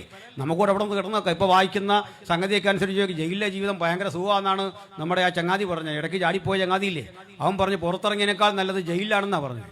മനസ്സിലായില്ലേ? ഞാൻ കുറച്ചാളായിട്ട് ആലോചിക്കുന്നത് എൻ്റെ ഈ ശരീരം ഒന്ന് മെച്ചപ്പെടുത്തണം എന്ന് കുറച്ചാളായിട്ട് ആഗ്രഹിച്ചുകൊണ്ടിരിക്കുന്ന ഒരു കാര്യം കൂടിയാണ്. പോട്ടെ, അപ്പോൾ തിരിച്ചു വരാം.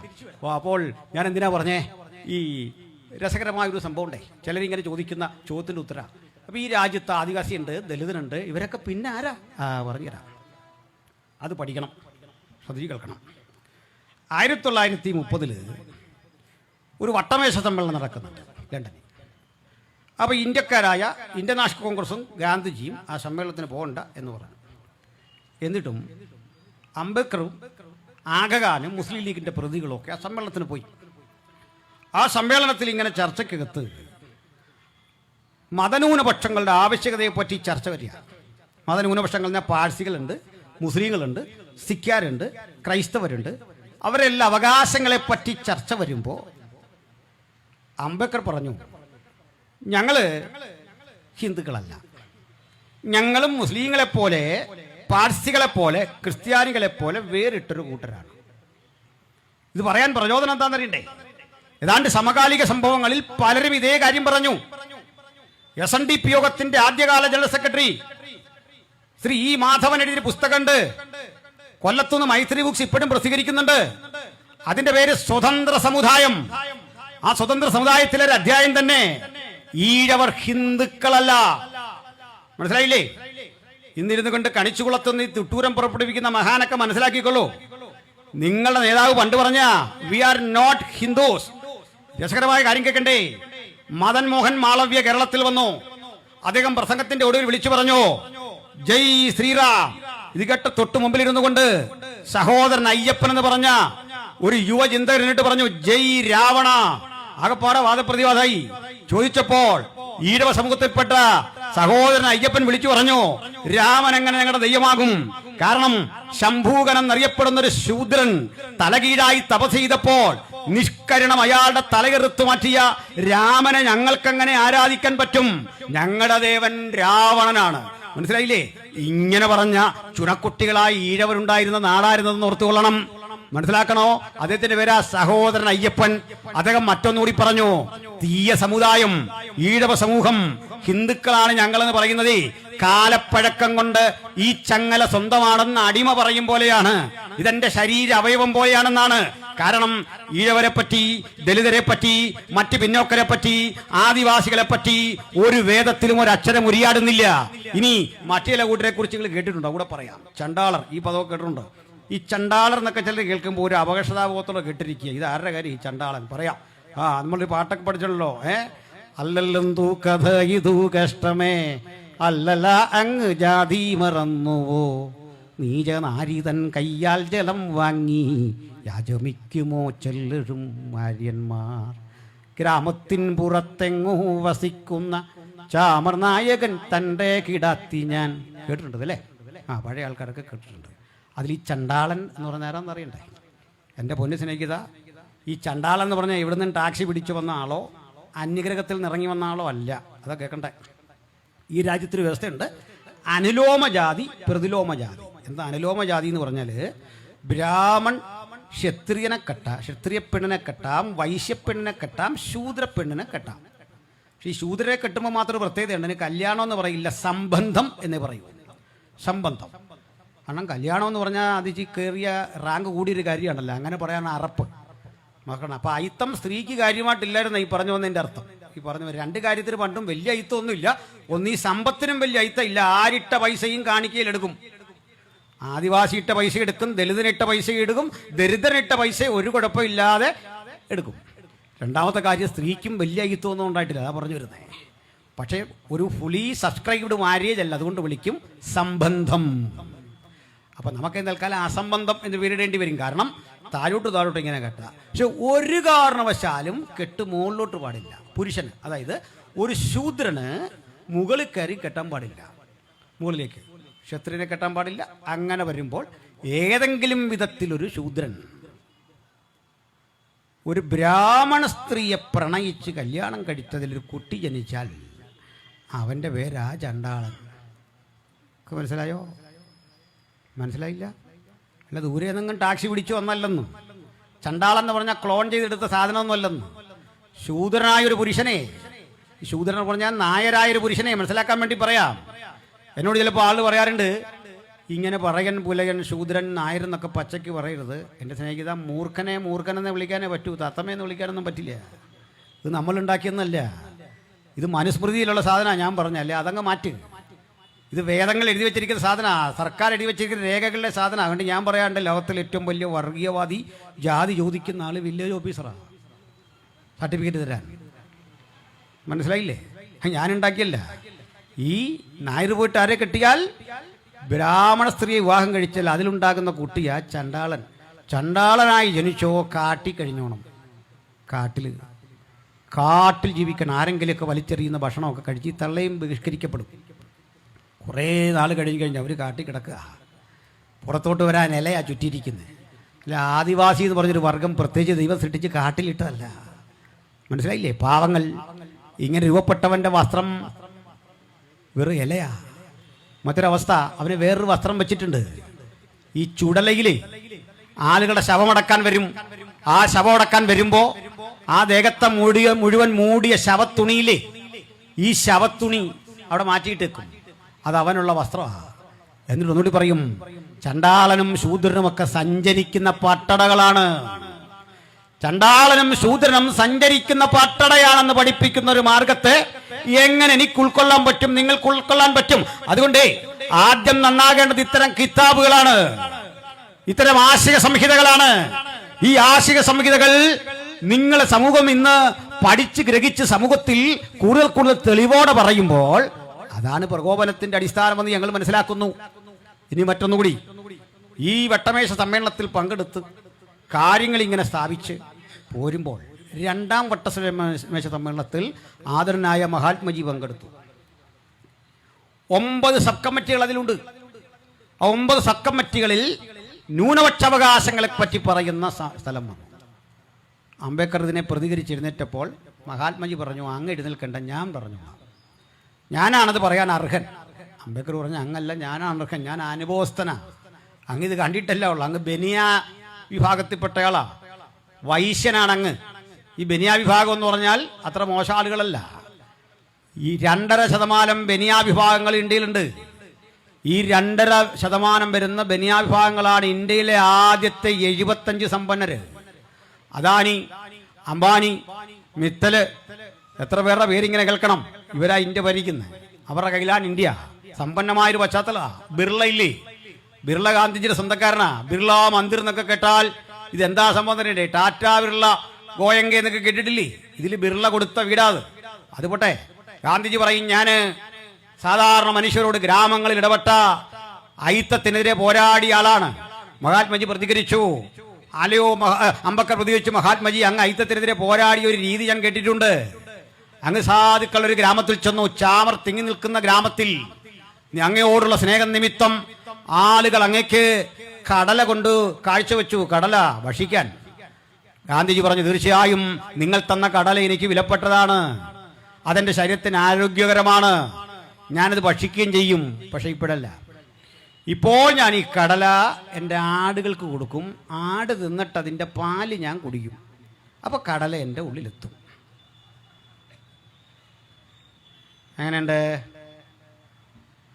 എങ്ങനെയുണ്ട്? ആ, മനസ്സിലായോ?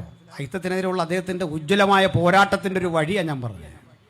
ഇത്രയും വലിയൊരു ബുദ്ധിമാൻ നമ്മൾ കണ്ടിട്ടില്ലെങ്കിൽ അത്ഭുതമുള്ളൂ. പക്ഷെ അദ്ദേഹം വളരെ ലളിതമായി ജീവിക്കുന്ന ഒരാളായിരുന്നു. അതുകൊണ്ട് ആടിൻ്റെ പാലേ കുടിക്കൂ എന്നതുകൊണ്ട് അദ്ദേഹം ജീവിച്ച ഇംഗ്ലണ്ടിലേക്ക്, ഇന്ത്യയിൽ നിന്ന് ഒരാടിനെ കൊണ്ടുപോയി. ഇംഗ്ലണ്ടിലേക്ക് ഒരാടിനെ കൊണ്ടുപോയി അതിൻ്റെ പാലാണ് കുടിക്കുന്നത്. ഇംഗ്ലണ്ടിലെ ആടിനെ കൊണ്ടുപോകാനുള്ള ചിലവൊക്കെ നിങ്ങൾ ഓർത്താൽ മതി. മനസ്സിലായില്ലേ? മാത്രമല്ല, അദ്ദേഹം ഈ ചെറിയ കമ്പാർട്ട്മെൻറ്റ്, ജനറൽ കമ്പാർട്ട്മെൻറ്റിലെ ഇരിക്കൂ യാത്ര ചെയ്യുമ്പോൾ. ഈ സിംപ്ലിസിറ്റി കാരണം പോലീസിനാകപ്പാടെ ബുദ്ധിമുട്ടാണ്. കാരണം 10ഉം 15ഉം പോലീസ് ഇരുന്നെങ്കിലേ ഇദ്ദേഹത്തിന് സുരക്ഷ വർദ്ധിപ്പിക്കാൻ പറ്റുള്ളൂ. അപ്പുറത്തിരുന്നാൽ സമാധാനത്തിന് പോകാം. മനസ്സിലായില്ലേ? സുരക്ഷ കൊടുക്കണം. അപ്പോൾ ഗാന്ധിജിക്ക് സിമ്പിളായിട്ട് ജീവിക്കാൻ വേണ്ടി നമ്മുടെ പോക്കറ്റിൽ നിന്ന് കാശ് കുറേ ഇറങ്ങി, നികുതിപ്പണവേ കുറേ ഇറങ്ങി. അത് പോട്ടെ, വാദമെല്ലാം മുത്ത് കഴിഞ്ഞപ്പോൾ സംഗതി വല്ലാതായി, അവസ്ഥ വല്ലാതായി. അവസാനം നടക്കുകയില്ല എന്നായി കഴിഞ്ഞപ്പോൾ അദ്ദേഹം പറഞ്ഞു, മുഴുവൻ പിന്നോക്കരും ദലിതരും ആദിവാസികൾ ഹിന്ദുക്കളാണ്. വാദം മുത്തു. ഒടുക്കം ഇത് തീരുമാനിക്കാനുള്ള അധികാരം അധ്യക്ഷന് വിട്ടുകൊടുത്തിട്ട് സമ്മേളനം അടിച്ചു പിരിഞ്ഞു. അടിയൊന്നുമല്ല, അടിച്ചങ്ങ് പിരിഞ്ഞു. അതിനുമ്പ് രസകരമായൊരു കാര്യമുണ്ട്, ചിന്താർഹമായൊരു കാര്യം. 14 ആവശ്യങ്ങൾ ഉന്നയിച്ചു അംബേദ്കർ. അന്ന് അതൊക്കെ പാലിക്കപ്പെട്ടിരുന്നെങ്കിൽ ഈ രാജ്യത്ത് ഇന്ന് യാതൊരു വർഗീയതയും ഉണ്ടാവില്ല. സ്വസ്ഥതയോടെ ജീവിക്കാൻ പാകത്തിന് കാഴ്ചപ്പാടുള്ള ബാബാ സാഹേബ് വെച്ച ഐഡിയകൾ മുഴുവൻ നിരാകരിക്കപ്പെട്ടത് എങ്ങനെയാന്ന് പറയട്ടെ. ഇത് മുഴുവൻ അധ്യക്ഷനായിരുന്ന റാംസേ മക്ഡൊണാൾഡ് എന്നറിയപ്പെടുന്ന ബ്രിട്ടീഷ് പ്രധാനമന്ത്രി ഏൽപ്പിച്ചു. ആ പ്രമേയത്തിൽ ഒപ്പിടാത്ത ഒരാളേ ഉള്ളൂ, അംബേദ്കർ. തിരിച്ചു പോകും. അങ്ങനെ 32 സെപ്റ്റംബർ 20 അവിടുന്ന് 1932 വട്ടമേശ സമ്മേളനം കഴിഞ്ഞ് തിരിച്ചു പോരുന്നു. രണ്ടാം വട്ടമേശ സമ്മേളനം 32 ആഗസ്റ്റ് 17 ആകുമ്പോഴേക്കും മക്ഡൊണാൾഡിൻ്റെ വിധി പുറപ്പെടുന്നു. അമ്പരപ്പിക്കുന്ന വിധിയാണ്. ആ വിധി എന്താണെന്ന് അറിയണ്ടേ? അംബേദ്കർ പറഞ്ഞ മുഴുവൻ കാര്യങ്ങളും അംഗീകരിച്ചിരിക്കുന്നു. കമ്മ്യൂണൽ അവാർഡ് എന്നാണ് എൻ്റെ പേര്. ചരിത്രം പഠിച്ചാൽ മതി. Communal award. അങ്ങനെ ബ്രിട്ടീഷുകാർ ചെയ്യാനൊക്കെ ചെയ്തു. പക്ഷെ ഇന്ത്യയിൽ കലാപം പൊട്ടിപ്പുറപ്പെട്ടിട്ട് ആദരനായ മഹാത്മജി പൂനെയിലെ ഇർവാഡ ജയിലിൽ മരണം വരെ നിരാഹാരം. ഗാന്ധിജി നയിച്ച നിരാഹാരങ്ങളുടെ എണ്ണം 21 നിരാഹാരങ്ങളിൽ മരണം വരെ നിരാഹാരം ഇരിക്കും എന്ന് പറഞ്ഞത് ഒറ്റ കാര്യത്തിനാണ്. അതെന്താണെന്നറിയണ്ടേ? അതാ രസകരം. ദലിതരും ആദിവാസികളെല്ലാം ഹിന്ദുക്കളാണ്. ഋഗ്വേദം പോയി, മനുസ്മൃതി പോയി, ചാതുവർണ്ണത്തിൽ ഉൾപ്പെടാത്തവരെ കൂടി ചേർത്തുകൊണ്ട് 1935 ഒരു ലിസ്റ്റ് പുറത്തിറങ്ങി. ആ ലിസ്റ്റ് അനുസരിച്ച പട്ടികയിൽപ്പെട്ട ജാതി ST SC എന്ന നിലയിലേക്കൊക്കെ ലിസ്റ്റ് വരുന്നത്. ആ ലിസ്റ്റിന് മുമ്പ് ഈ രാജ്യത്തിലെ ദലിതരോ ആദിവാസികളോ ഹിന്ദുക്കളല്ല. രണ്ടാമത്തെ തെളിവ് ഞാൻ പറയുന്നു. 1911 ബ്രിട്ടീഷ് ഇന്ത്യയിൽ ഒരു സെൻസസ് നടന്നു. 1881 1911 ചില സെൻസസുകൾ നടക്കുന്നുണ്ട്. ആ സെൻസസിൽ കാസ്റ്റ് തിരിച്ച് നടത്തിയ സെൻസസിൽ ആരാണ് ഈ അൺടച്ചബിൾസ്, അസ്പൃശ്യർ എന്ന് ചോദിക്കുന്ന ചോദ്യത്തിന് സായിപ്പ് കണ്ടെത്തുന്ന ഉത്തരം 10 എണ്ണമാണ്. 1, ബ്രാഹ്മണ്യത്തെ നിഷേധിക്കുന്നവരോ ബ്രാഹ്മണ്യം നിഷേധിച്ചവരോ, അതായത് പുസ്തകത്തിൽ കാണാത്തവർ. 2, വേദങ്ങളുടെ ഒതന്റിസിറ്റി, ആധികാരികത നിരസിച്ചവർ. 3, പശുമാംസം ഭക്ഷിക്കുന്നവർ. 4, ഹിന്ദു ദൈവങ്ങളെ ആരാധിക്കാത്തവർ. വീണ്ടും പശുമാംസം ഭക്ഷിക്കുന്ന ആളുകൾ മാത്രമല്ല, പൊളൂട്ടഡ് ആക്കുന്നവർ, മലിനപ്പെടുത്തുന്നവർ. ഇങ്ങനെ 8-10 നിബന്ധനകൾ കൃത്യമായി രേഖപ്പെടുത്തി വച്ചു. ഇങ്ങനെയാണ് ഈ പൊളൂട്ടഡ് കമ്മ്യൂണിറ്റിയെ കണ്ടുപിടിക്കുന്നത്. അതാണ് കാര്യങ്ങളുടെ കിടപ്പ്. എന്തിനാണ് ഇത്രയും ബോധ്യപ്പെടുത്തിയത്? ഇവരൊന്നും ഒരിക്കലും ധരിച്ചില്ല ഞങ്ങൾ ഹിന്ദുക്കളാണെന്ന്. അവരെ ആരാണ് ഇതാക്കിയത്? എല്ലാം പോകട്ടെ. ഇനിയിപ്പോൾ വന്ദനാ ഫ്രാൻസിസും പ്രീതി മേരിയും ഇവരെ മതം മാറ്റുകയല്ല. മതം മാറ്റാൻ അവർ മതത്തിന്റെ ഭാഗമല്ല. 32 നടന്ന പൂനാ പാക്റ്റിലെ സെപ്റ്റംബർ 24 പൂനാ പാക്റ്റ്. അവിടെ മുതൽ ഇങ്ങോട്ട് എടുത്തെങ്കിൽ ആ കണക്കനുസരിച്ച് മാത്രമേ ഈ ലിസ്റ്റ് ഇത്ര വിശാലമാക്കിക്കൊണ്ട് ഒരു ഭൂരിപക്ഷ ജനത എന്ന നിലയിലേക്ക് ഇന്നത്തെ നമ്മുടെ ഹൈന്ദവ ലോകം വളർന്നത്. തത്വം വെച്ച് പറഞ്ഞാൽ മുസ്ലിങ്ങളെ പോലെ ക്രൈസ്തവരെ പോലെ ഒരു ന്യൂനപക്ഷത്തിൻ്റെ പേരാ ഹിന്ദുയിസം. അതെന്താ അങ്ങനെ പറയാൻ കാരണം? ഈ 4 ജാതി ആകുള്ളൂ, അതുകൊണ്ടാണ്. ബാക്കി ആകില്ല. എങ്ങനെയാണ് ആക്കുന്നത്? എന്താണ് അതിൻ്റെ മാനദണ്ഡം? അതിനാണ് കഴിഞ്ഞ ദിവസം മൈത്രേയൻ ചോദിക്കുന്നൊരു ചോദ്യം. ഒരു മുസ്ലിമിന് തോന്നുക എനിക്ക് ഹിന്ദു ആകണം, കർമ്മം നടത്തി അങ്ങോട്ട് വന്നാൽ നിങ്ങൾ എന്നെ ആരാണ് ആക്കുന്നത് പറ? ബ്രാഹ്മണാക്കോ, ക്ഷത്രിയനാക്കോ, വൈശ്യനാക്കോ, ശൂദ്രനാക്കോ പറ. ഒരു ക്രിസ്ത്യാനിക്ക് തിരിച്ചിങ്ങനെ ആകണം, ഒരു യഹൂദന് ഹിന്ദു ആകണം. നിങ്ങൾ ആരെയാണ് ആക്കുന്നത്? ചാതുർവർണ്ണ്യം ഒഴിവാക്കിക്കൊണ്ടൊരു സനാതനധർമ്മം പറ്റുമോ? പറ്റുമെങ്കിൽ അതിന്റെ കാരണം എന്താണ്? ഈ ചോദ്യങ്ങൾക്ക് ഉത്തരമില്ല. ഇനി അതെല്ലാം പോയിക്കൊള്ളട്ടെ. ആനുകാലികമായ ഭക്തിയുടെയും പരിവർത്തനത്തിന്റെ ഒക്കെ തലത്തിൽ ഞാൻ അതിനെ വിടുന്നു. കാരണം സാംസ്കാരിക പരിവർത്തനങ്ങളിലൂടെ, നവോത്ഥാനങ്ങളിലൂടെ ഇത്തരം പ്രശ്നങ്ങളെയൊക്കെ ചോദ്യം ചെയ്ത കേരളം വളർന്നേ. മറുവശത്ത് ഞങ്ങൾ എന്താണ് ഈ രാജ്യത്ത് ചെയ്തത് എന്ന് പറയാം. ഇങ്ങനെ മതത്തിന് വേണ്ടാത്ത, ബ്രാഹ്മൺ ചെന്ന് പൂജ ചെയ്യാത്ത, എച്ചിലയിൽ ഭക്ഷിക്കാനിട്ട് കൊടുക്കുന്ന, പട്ടണകളിലെ ശവത്തുണി കൊണ്ട് ഉടുക്കാൻ പഠിപ്പിക്കുന്ന ഇത്തരം മ്ലേച്ഛതയ്ക്കെതിരെ ഞങ്ങൾ ചെന്ന് അട്ടഹാസം മുഴക്കുകയോ സമരം ചെയ്യുകയല്ല ചെയ്തത്. ഈ നാടുകളിൽ ചെന്ന് ആളുകളെ പെറുക്കിയെടുത്തു. അത്തരം ആളുകളോട് ഞങ്ങൾ ചെന്ന് ഞങ്ങൾക്ക് പറയാൻ ഒരു സുവിശേഷമുണ്ടായിരുന്നു. ഞങ്ങൾ അവരുടെ ആദ്യം പറഞ്ഞ ക്രിസ്ത്യാനിയാകാനല്ല, നിങ്ങൾ മനുഷ്യരാണ്, നിങ്ങൾ ആത്മാഭിമാനത്തോടെ ഈ രാജ്യത്ത് ജീവിക്കേണ്ടവരാണ്, എന്റെയും നിങ്ങളുടെയും സിരകളിൽ ഓടുന്ന രക്തം തുല്യമാണ് എന്ന് പഠിപ്പിക്കാൻ ഞങ്ങൾ ഉപദേശിച്ചൊരു മാർഗമുണ്ട്. ആ മാർഗത്തിന്റെ പേരാണ് സുവിശേഷം. ആ സുവിശേഷം പ്രസംഗിക്കുന്നത് മതപരിവർത്തനമാണെന്ന് നിങ്ങൾക്ക് നിശ്ചയമുണ്ടെങ്കിൽ, അതിനങ്ങനെയാണ് നിങ്ങൾ പേരിടുന്നതെങ്കിൽ, ഞങ്ങൾ ഈ പ്രവൃത്തി അഭംഗുരം തുടരുക തന്നെ ചെയ്യും. കാരണം മനുഷ്യത്വത്തിന്റെ ആത്മാഭിമാനത്തിലേക്ക്, അന്തസ്സിലേക്ക്, ആഭിജാത്യബോധത്തിലേക്ക് ഈ ജനതയെ മാറ്റിയെടുക്കാനുള്ള വലിയ ഉത്തരവാദിത്വം ഈ രാജ്യത്ത് ആദ്യം നിറവേറിയത് ഈ രാജ്യത്തിലെ മിഷണറിമാരാണ്. ഞാൻ ഒന്നുകൂടി പറയുന്നു. ചില ആളുകൾ പറയും എന്തൊക്കെയോ സൗജന്യം കിട്ടാൻ, മതം മാറി പാൽപ്പൊടി കിട്ടാൻ, വസ്ത്രം കിട്ടാൻ, അതിനൊക്കെ വേണ്ടി പോകുന്ന രസകരമായ ഒരു കാര്യം. ബഹുമാനായ ശ്രീ കെ സുരേന്ദ്രൻ, കഴിഞ്ഞ BJP-യുടെ മുൻ പ്രസിഡന്റ്, സംസ്ഥാന പ്രസിഡന്റ്, അദ്ദേഹം ഒരു പോസ്റ്റ് ഇട്ടു. അതിൽ രണ്ടുപേരുടെ ഫോട്ടോയുണ്ട്. ഒന്ന് ശ്രീ P. ബിജുവിൻ്റെയാണ്, CPM നേതാവ്. മറ്റൊരാൾ ശ്രീ കൊടിക്കുന്നിൽ സുരേഷാണ്.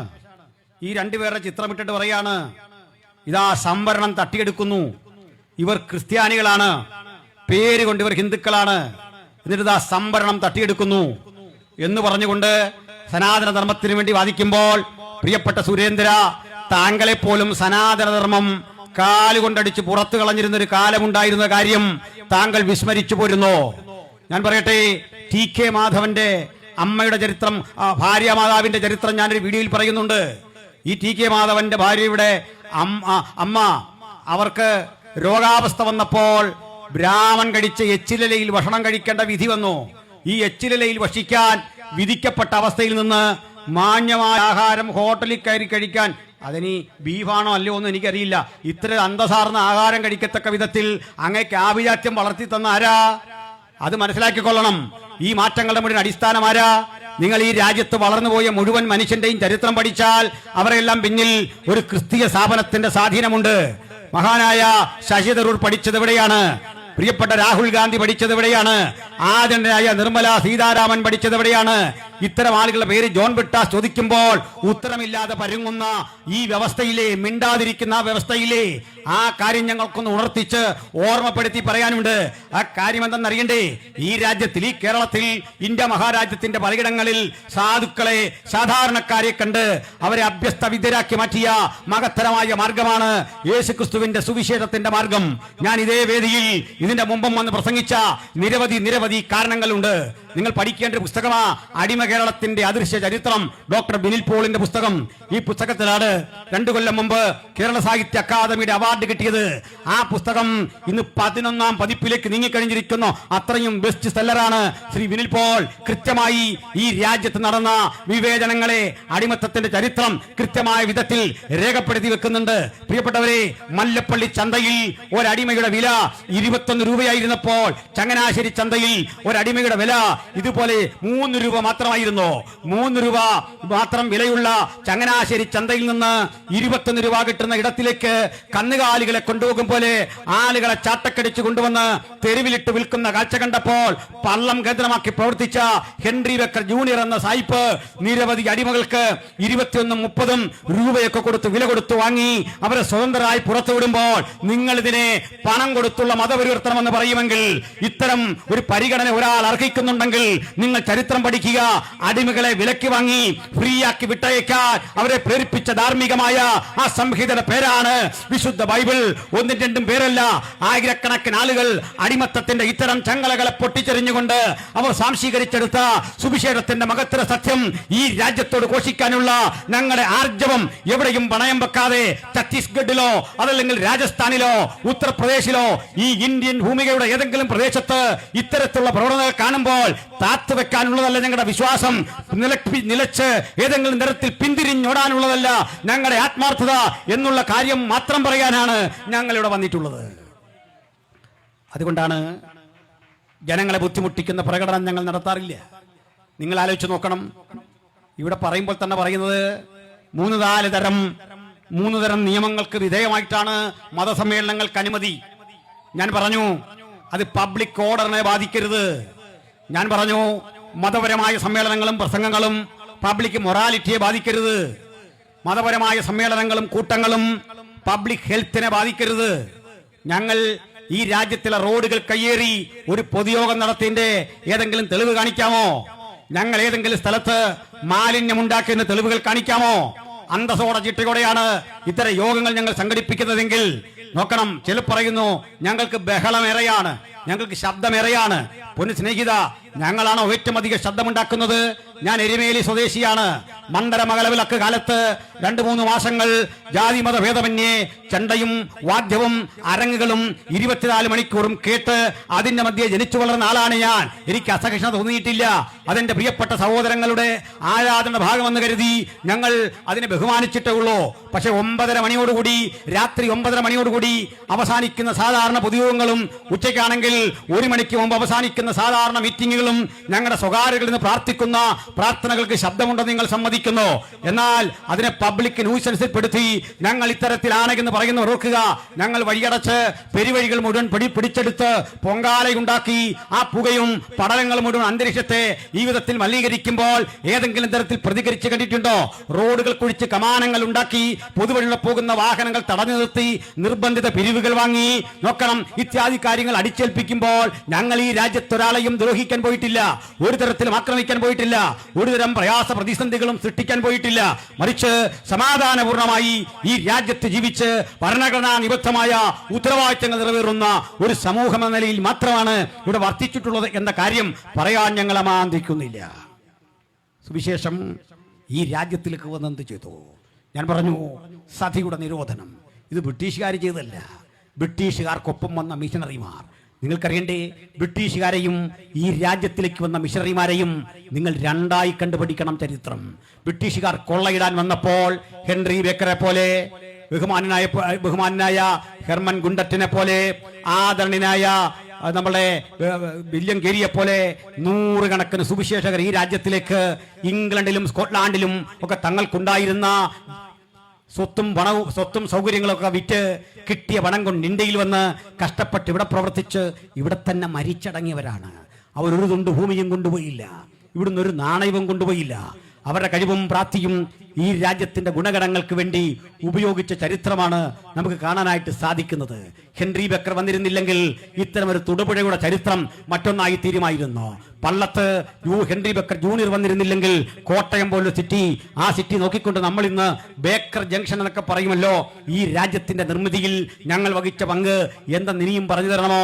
ഇവിടെ ശശികല ടീച്ചറും മറ്റും ബഹുമാനപ്പെട്ട മദർ തെരേസയെ ആക്ഷേപിച്ചുകൊണ്ട് മതപരിവർത്തനം നടത്തുന്ന ഒരു സ്ത്രീ എന്ന് പറയുമ്പോൾ നിങ്ങൾ ഒരിക്കലെങ്കിലും ഈ സ്ഥാപനം ഒന്ന് സന്ദർശിക്കണം. വേണ്ട, അവിടെ വരെ പോകാൻ നിങ്ങൾക്ക് മടിയുണ്ടെങ്കിൽ കത്തോലിക്ക സഹോദരങ്ങൾ കണ്ണൂരിൽ കന്റോൺമെന്റിന് അടുത്ത് നടത്തുന്ന ഒരു സ്ഥാപനം, മദർ തെരേസയുടെ ഒരു ബ്രാഞ്ച്, ഒരു ശാഖ പ്രവർത്തിക്കുന്നുണ്ട്. എന്റെ മാസ്റ്റർ ഡിഗ്രി പഠനവുമായി MSW പഠനവുമായി ബന്ധപ്പെട്ട് ഗവേഷണാർത്ഥം ഞാൻ ഈ സ്ഥലത്തേക്ക് ചെല്ലുമ്പോൾ അവരുടെ പുരോഹിതൻ 28-29 വയസ്സ് മാത്രം പ്രായമുള്ള ഒരു പുരോഹിതൻ വന്ന് എന്നെ കൈക്കൊണ്ടു. അതിനകത്തേക്ക് കയറി നോക്കണം. ആ കിടക്കുന്ന നിരവധി രോഗികൾ, പലതരത്തിൽ ബുദ്ധി കൈവരിക്കാത്ത, ബുദ്ധി വികാസം കൈവരിക്കാത്ത നിരവധി ആളുകൾ.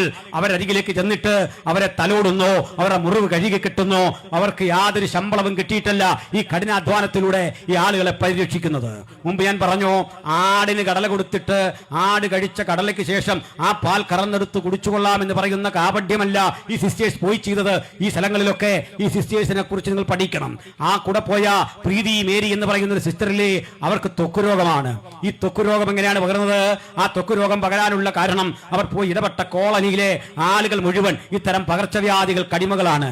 അവർക്കിടയിൽ കിടന്ന് അവരെ ശുശ്രൂഷിച്ച് അവരുടെ വേദനകളുടെ ഭാഗമായി തീർന്നുകൊണ്ട് അവരെ കൂടി സമൂഹത്തിന്റെ മുഖ്യധാരയിൽ എത്തിക്കാൻ അവർക്ക് മരുന്നുണ്ടാക്കി, ചികിത്സയുണ്ടാക്കി, അവർ കൊടുക്കുന്ന ഭക്ഷണം കഴിച്ച് അവരോടൊപ്പം ഇടപഴകിയ സേവനത്തിന്റെ പേരാണ് ക്രിസ്തീയത.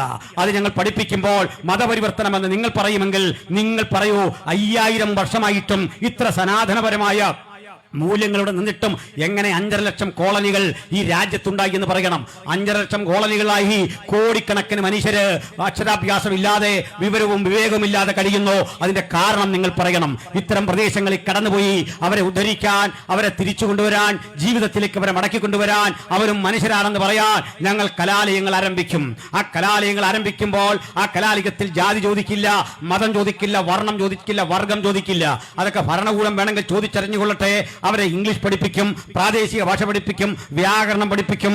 ഈ തേച്ചുമിനിക്ക മുത്തുകൾ കാലം കുറെ കഴിയുമ്പോൾ 8, 10, 15, 20 വർഷങ്ങൾ കൊണ്ട് മാസ്റ്റർ ഡിഗ്രി പോലും കരഗതമാക്കും.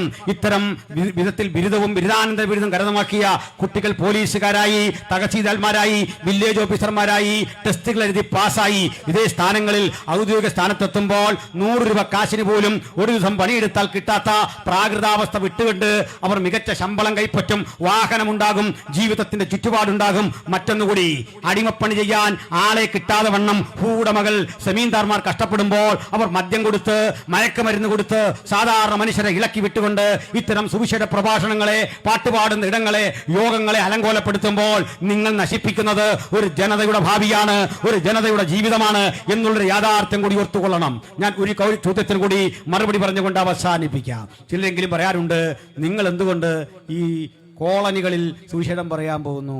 ഈ സവർണ ഹിന്ദുക്കൾ അരികിലോ മുസ്ലിങ്ങളുടെ അരികിലോ ഒന്നും പോകാത്ത എന്താ? മുസ്ലിങ്ങളുടെ അരികിൽ പോയാൽ അവർ വെട്ടും കുത്തും കൊല്ലും എന്നൊക്കെ പറയുന്നുണ്ട്. നിങ്ങൾ ചരിത്രം പഠിക്കണം. ഞങ്ങളുടെ മുൻനിര പ്രസംഗങ്ങളിൽ എത്ര മുസ്ലിം നാമധാരികളുണ്ടെന്നറിയണ്ടേ? എത്രയെത്ര ആളുകൾ ഈ സുവിശേഷം പ്രസംഗിക്കുന്ന ആളുകളുണ്ടെന്നറിയണ്ടേ?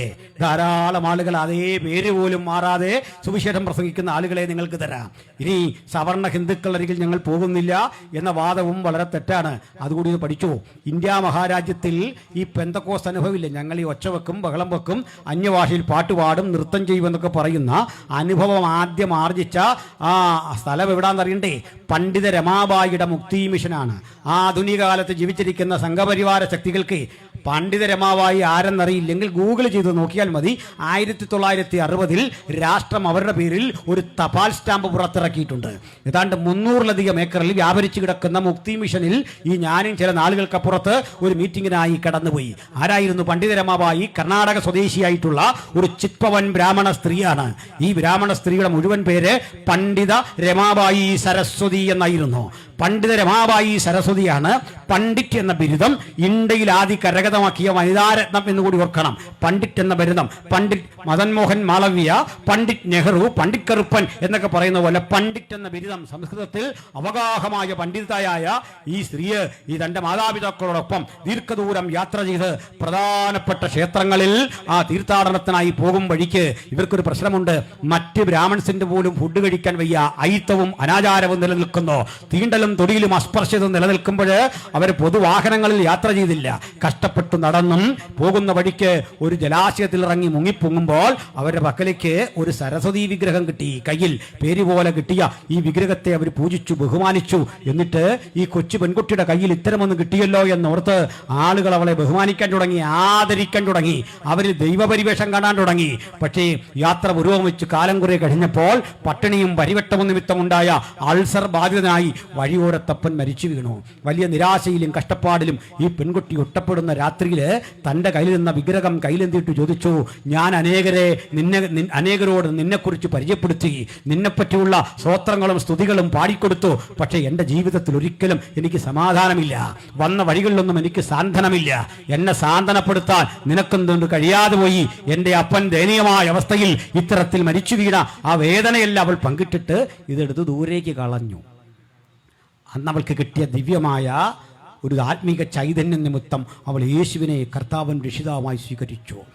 ആ സ്ത്രീ ഒരു മെൻഡറെ പരിചയപ്പെട്ടു.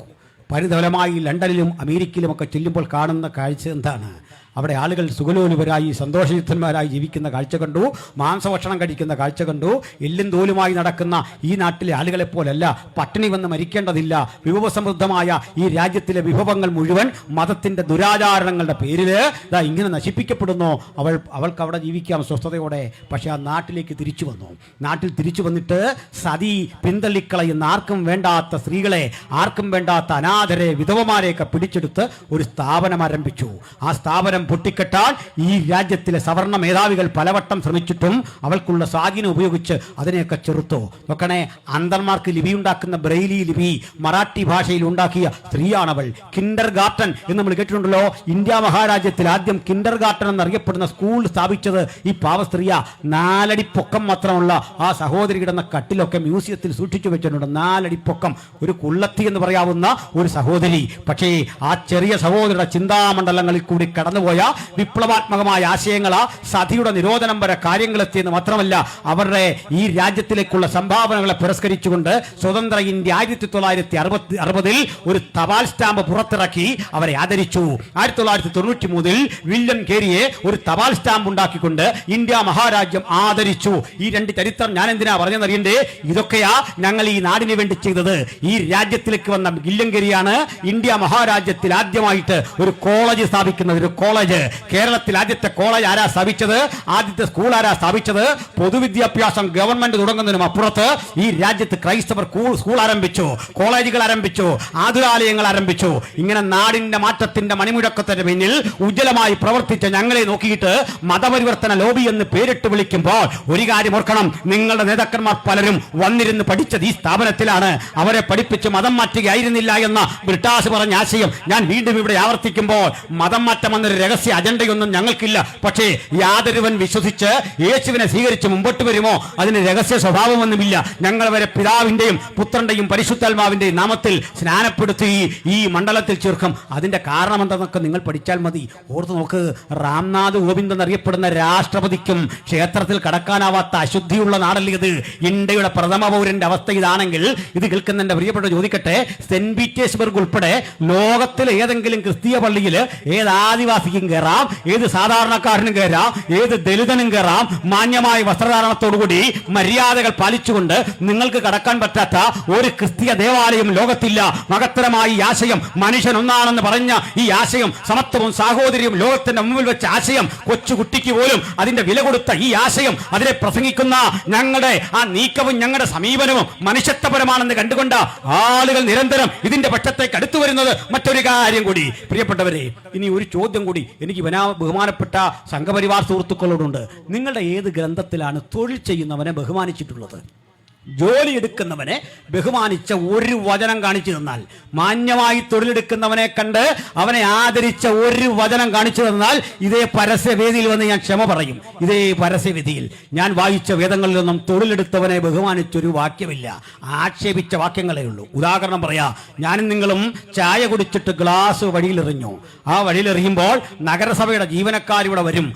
ഇപ്പോഴാണെങ്കിൽ ഫൈൻ അടിക്കും, അത് വേറെ കാര്യം. നല്ലത് ഇവിടേക്ക് വലിച്ചെറിഞ്ഞിട്ടേ നമ്മളങ്ങോട്ട് പോയി കഴിയുമ്പോൾ നഗരസഭയുടെ ജീവനക്കാർ വന്ന് തൂത്ത് പെറുക്കി ഇതൊക്കെ അവിടേക്ക് ഇടുക. അവരും മനുഷ്യരല്ലേ, അവരും കഷ്ടപ്പെട്ടാ ജീവിക്കുന്നത്.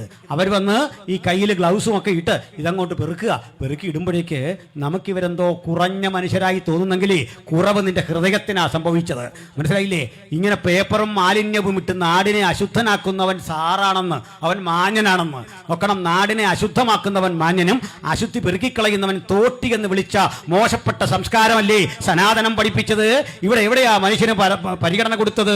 പുരോഹിതന്മാർക്കല്ലാതെ ബ്രാഹ്മണിക്കൽ പുരോഹിതന്മാർക്കും ക്ഷത്രിയ രാജാക്കന്മാർക്കും ഒഴികെ വേറെ ആർക്കാണ് ഇവിടെ പദവിയും പരിഗണനയും കൊടുത്തതെന്ന് നിങ്ങളൊന്ന് പറഞ്ഞു പഠിപ്പിച്ചാൽ കൊള്ളാം. ഞാൻ പറയട്ടെ, മുടി വെട്ടുന്നവനെ ബഹുമാനിച്ചിട്ടുണ്ടോ ഈ രാജ്യം? ഒരു ഡോക്ടർ ചെയ്യുന്ന സേവനം പോലെ നിന്നെ സുന്ദരനാക്കാൻ സുമുഖനാക്കാൻ വേണ്ടി പണിയെടുക്കുന്ന ക്ഷുരകനെ എന്ത് പേരിട്ടാ വിളിച്ചത്? അമ്പട്ടറെന്ന് വിളിച്ച് ആക്ഷേപിക്കില്ലേ?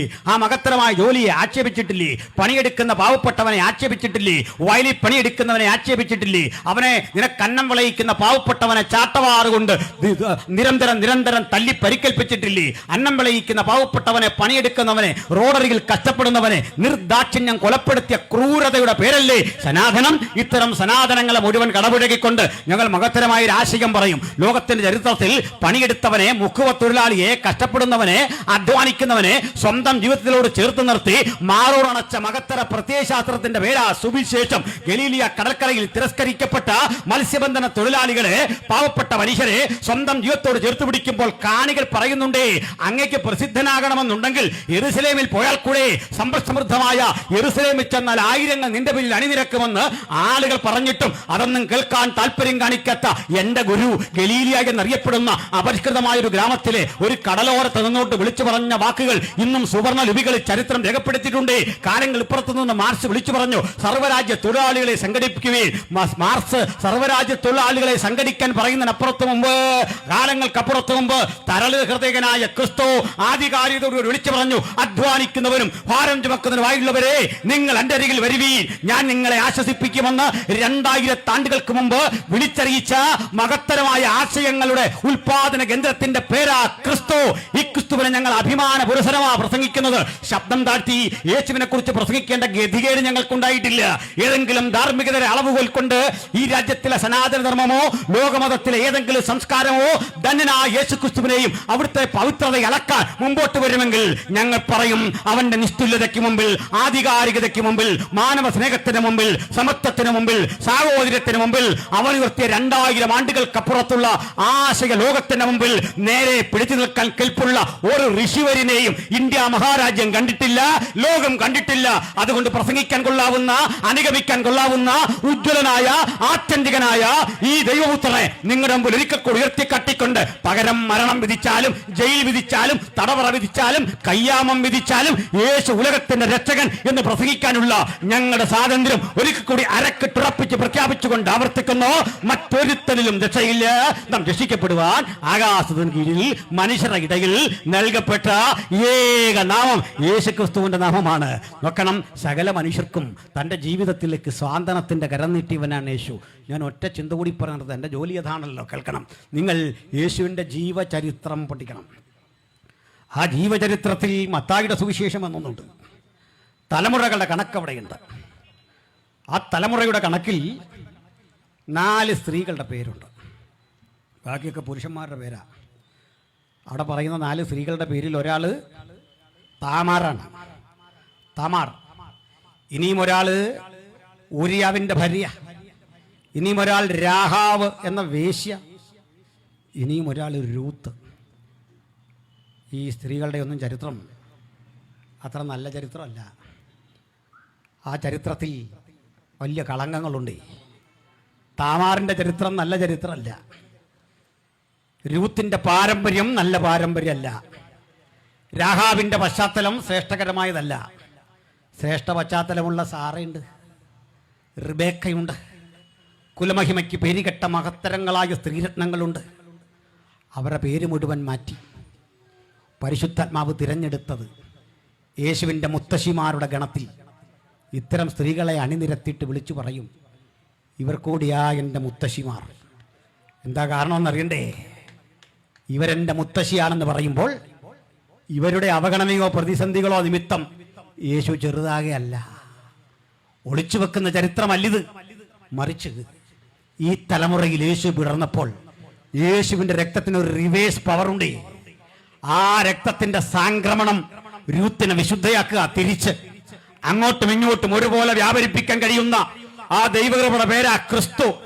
അങ്ങനെ അശുദ്ധരെന്ന് ലോകം വിധിയെഴുതിയ ഈ സ്ത്രീകളും എന്റെ മുതുമുത്തശ്ശിമാരാണെന്ന് അഭിമാന പുരസരം പറഞ്ഞുകൊണ്ടേ അവഗണിക്കപ്പെട്ടവന്, പാർശ്വവൽകൃതന്, പ്രാന്തവൽക്കരിക്കപ്പെട്ടവന്, അരികുവൽക്കരിക്കപ്പെട്ടവന്, സമൂഹത്തിന്റെ എല്ലാ തുറകളിലും നിരാകരിക്കപ്പെട്ടവന്, എന്തിന് 30 വെള്ളിക്കാശിന് ഒറ്റിക്കൊടുത്ത യൂദയ്ക്ക് പോലും സാന്ത്വനം വാഗ്ദാനം ചെയ്ത മഹത്തരമായ സമാധാനത്തിന്റെ ചിന്തയാണ് യേശുക്രിസ്തുവിന്റെ സുവിശേഷം.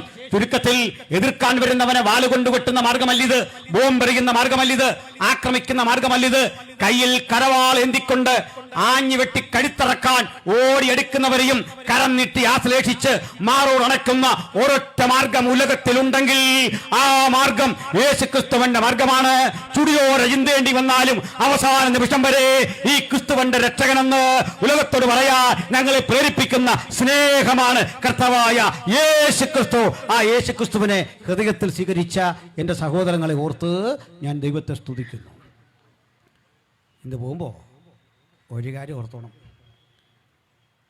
നമുക്കെല്ലാം പ്രശ്നം വരാൻ പോവാ, തീരാൻ പോവല്ല. ഇന്ത്യയിൽ ജയിലുകൾ ഒരുങ്ങുന്നു, ഇന്ത്യയിൽ കപട ദേശീയവാദികൾ ഒരുങ്ങുന്നു, ഇന്ത്യയിൽ തീവ്രവാദം ശക്തിപ്പെടുന്നു. ഇത്തരം ജയില് കണ്ടാൽ, ഇത്തരം തീവ്രവാദ സംഭവങ്ങളെ കണ്ടാൽ നാളെ ആക്രമിക്കപ്പെടാൻ ഞാനും നിങ്ങളും സന്നദ്ധരാകേണ്ടി വരും, ആക്രമണത്തിന് വിധേയരാകാൻ എന്നുള്ള നിലയിൽ യേശുവിന് വേണ്ടി സമർപ്പിതരായ ഇന്നിവിടം വിട്ടു പോകാവൂ. സന്തോഷമുണ്ടോ? ഇരിക്കട്ടെന്നേ. അവസാനം എനിക്കറിയില്ല, വടക്കേണ്ടിലൊക്കെ നിർബന്ധിച്ചെന്തിനാ ഈ ജയ് ശ്രീറാം വിളിപ്പിക്കുന്നത്? അതിൻ്റെ കാരണം ഇത്രേ ഉള്ളൂ. ഇങ്ങനെ ഞങ്ങൾ ജയ്യൊന്നും വിളിക്കാറില്ല. കാരണം ഞങ്ങളുടെ ആരും തോറ്റ് കിടക്കുകയല്ലല്ലോ.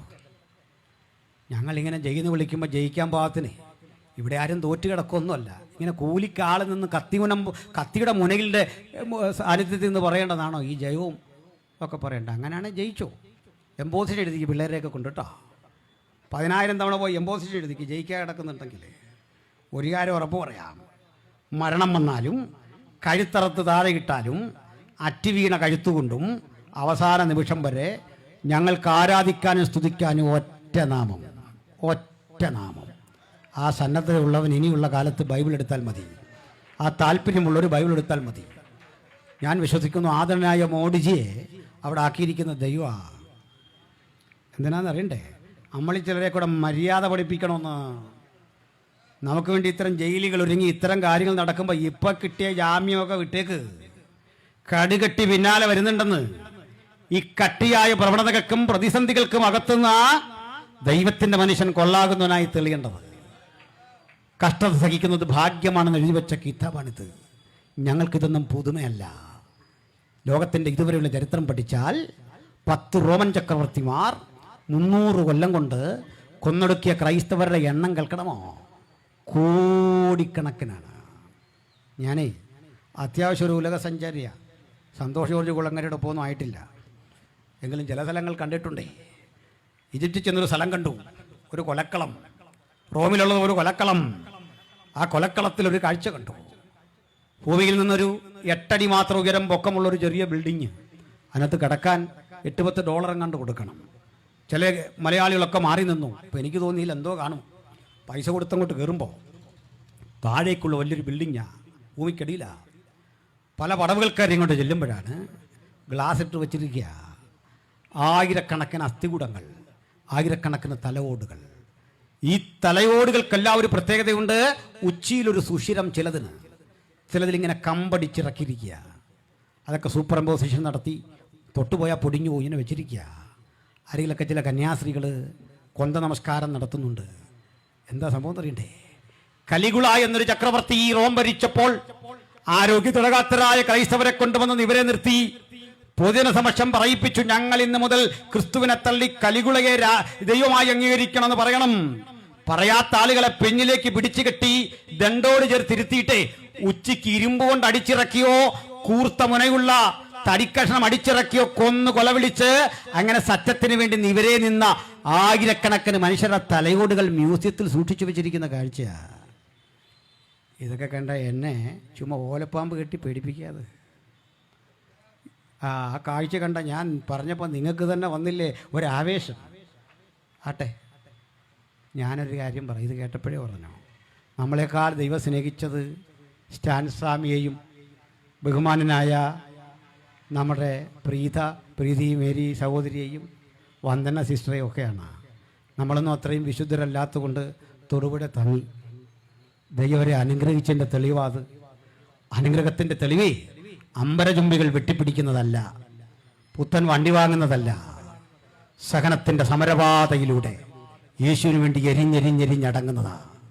ആട്ടെ, യേശുവിന് വേണ്ടി എരിഞ്ഞടങ്ങാൻ തിരിച്ചടിക്കാതെ ആയുധമെടുക്കാതെ ആക്രമിച്ചവന് വേണ്ടി അവസാന നിമിഷവും പ്രാർത്ഥിച്ചു അവനെ മാത്രം എന്നും അവർക്ക് വേണ്ടി പ്രാർത്ഥനയൊഴികെ ഒരു പ്രതികരണവുമില്ലാതെ, ഞാൻ പ്രതികാര ബുദ്ധിയൊന്നുമില്ലാതെ അവർക്ക് വേണ്ടിയും നിലനിൽക്കുമെന്ന ഉറപ്പോടെ മരണം വന്നാലും എനിക്ക് യേശുവിനെ വിട്ടുപോകാൻ കഴിയില്ല എന്ന ഉദാത്ത വിശ്വാസം കൈമുതലാക്കി ഇന്നിവിടം വിട്ടുപോകാൻ ഈ വചനം കേൾക്കുന്നവർക്ക് അത്യുന്നതൻ സംഗതിയാക്കട്ടെ എന്ന് ഞാൻ പ്രാർത്ഥിക്കുന്നു. ആട്ടെ, ഇത്തരമൊരവസ്ഥ എനിക്കും നിങ്ങൾക്കും നാളെ വന്നാൽ ചങ്ക് പതറാതെ അടിപതറാതെ ചങ്കുറപ്പോടെ കരുത്തോടെ ഞാൻ യേശുവിൻ്റെ സാക്ഷിയാകും. ഏത് ഭീഷണിക്കും വഴങ്ങാതെ രക്ഷകനെ തല്ലാതെ നിവര നിൽക്കും. പകരം മരണം വരട്ടെ, ജയിൽ വരട്ടെ, ആപത്ത് വരട്ടെ, വാൾ വരട്ടെ, പ്രതിസന്ധി കൂടാതെ നിവര നിൽക്കും. ഈ ഉറപ്പുള്ളവർ മാത്രം സ്വന്തം മനസാക്ഷിയോട് ചോദിച്ചിട്ട് അവസരം വന്നാൽ അങ്ങയ്ക്ക് വേണ്ടി മരിക്കാനും ഞാനിതാ ഏൽപ്പിച്ചു തരുന്നു. അങ്ങയ്ക്ക് വേണ്ടി സുവിശേഷത്തിനു വേണ്ടി പട്ടിണി കിടക്കാനും ത്യാഗം സഹിക്കാനും ഏൽപ്പിച്ചു തരുന്നു. അങ്ങയ്ക്ക് വേണ്ടി ഒറ്റപ്പെടാനും പരിഹസിക്കപ്പെടാനും ഏൽപ്പിച്ചു തരുന്നു. ആഗ്രഹമുള്ളവർ മാത്രം ഒന്ന് കരമുയർത്തിയട്ടെ. ഉയർത്തപ്പെട്ട കരങ്ങൾ വീണ്ടും അടുത്ത 2 മണിക്കൂർ കൂടി പ്രസംഗിക്കാൻ പുതിയൊരു ആവേശം എന്നിൽ പകരുന്നുണ്ട്. സമയപരിധി കൊണ്ട് ഞാൻ ഇന്ന് അവസാനിപ്പിക്കുന്നു. ഇത് അവസാനിപ്പിക്കുമ്പോൾ പ്രിയപ്പെട്ടവരെ, ഒരു കൺക്ലൂഷൻ 1 മിനിറ്റ് കൊണ്ട് ഇങ്ങനെ പറയട്ടെ. ഞങ്ങളുടെ ശ്രേഷ്ഠ അപ്പോസ്തലനെ ഇതുപോലൊരു കാരാഗൃഹത്തിൽ പിടിച്ചിട്ടു. ആ കാരാഗൃഹത്തിൽ വെച്ച് ഒരു ഉത്തരവ് കൈപ്പറ്റി ഉത്തരവിൽ എഴുതിയിരുന്നു, ഈർച്ചവാളിനാൽ കൊല്ലും. തടിയിറക്കുന്ന വാളുകൊണ്ട് കൊലപ്പെടുത്തുമെന്ന ഉത്തരവ് കൈപ്പറ്റിയപ്പോൾ ആ ഉത്തരവ് കണ്ട് പൊട്ടിക്കരയാതെ വിട്ടുപിരിഞ്ഞ് ക്രിസ്തുവിനോടുകൂടെ ആയിരിക്കും എന്ന് മൊഴിമാറ്റം നടത്തിയ ആ അപ്പോസ്തലൻ ആ ജയിലിൽ നിന്ന് അടുത്ത ഘട്ടം 3 ഫൗണ്ടർ എന്നറിയപ്പെടുന്ന കൊലക്കളത്തിലേക്ക് വലിച്ചിഴച്ച് ദാരുണമായി കൊല്ലാൻ കൊണ്ടുപോകുമ്പോഴും വിളിച്ചു പറഞ്ഞ കാര്യം, എനിക്ക് ജീവിക്കുന്നത് ക്രിസ്തു, മരിക്കുന്നത് ലാഭം. ജീവിക്കുന്നത് ക്രിസ്തു, മരിക്കുന്നത് ലാഭം. ജീവിക്കുന്ന ക്രിസ്തു, മരിക്കുന്നത് ലാഭം. നമ്മുടെ കർത്താവായ യേശു ക്രിസ്തു മുഖാന്തരം നമുക്ക് ജയം തരുന്ന ദൈവത്തിന് സ്തോത്രം, സ്തോത്രം, സ്തോത്രം. ദൈവം ഈ ദേശത്തെ അനുഗ്രഹിക്കട്ടെ. ഞങ്ങൾക്ക് ആരോടും വൈരാഗ്യമില്ല. ഞങ്ങളെ എതിരിടുന്ന സഹോദരങ്ങളോടും ഹൃദയവിശാലതയുടെ സ്നേഹം മാത്രം. ഉപദ്രവിച്ചവരെയും ദൈവം സമൃദ്ധമായി അനുഗ്രഹിക്കട്ടെ എന്ന് പ്രാർത്ഥിച്ചുകൊണ്ട് ഇത്തരമൊരു സമ്മേളനം സംജാതമാക്കിയ സംഘാടകർക്ക് സർവ്വവിധ നന്ദിയും പറഞ്ഞുകൊണ്ട് ഉപസംഹരിക്കുന്നു. ദൈവം നമ്മെ അനുഗ്രഹിക്കട്ടെ. ആമേൻ.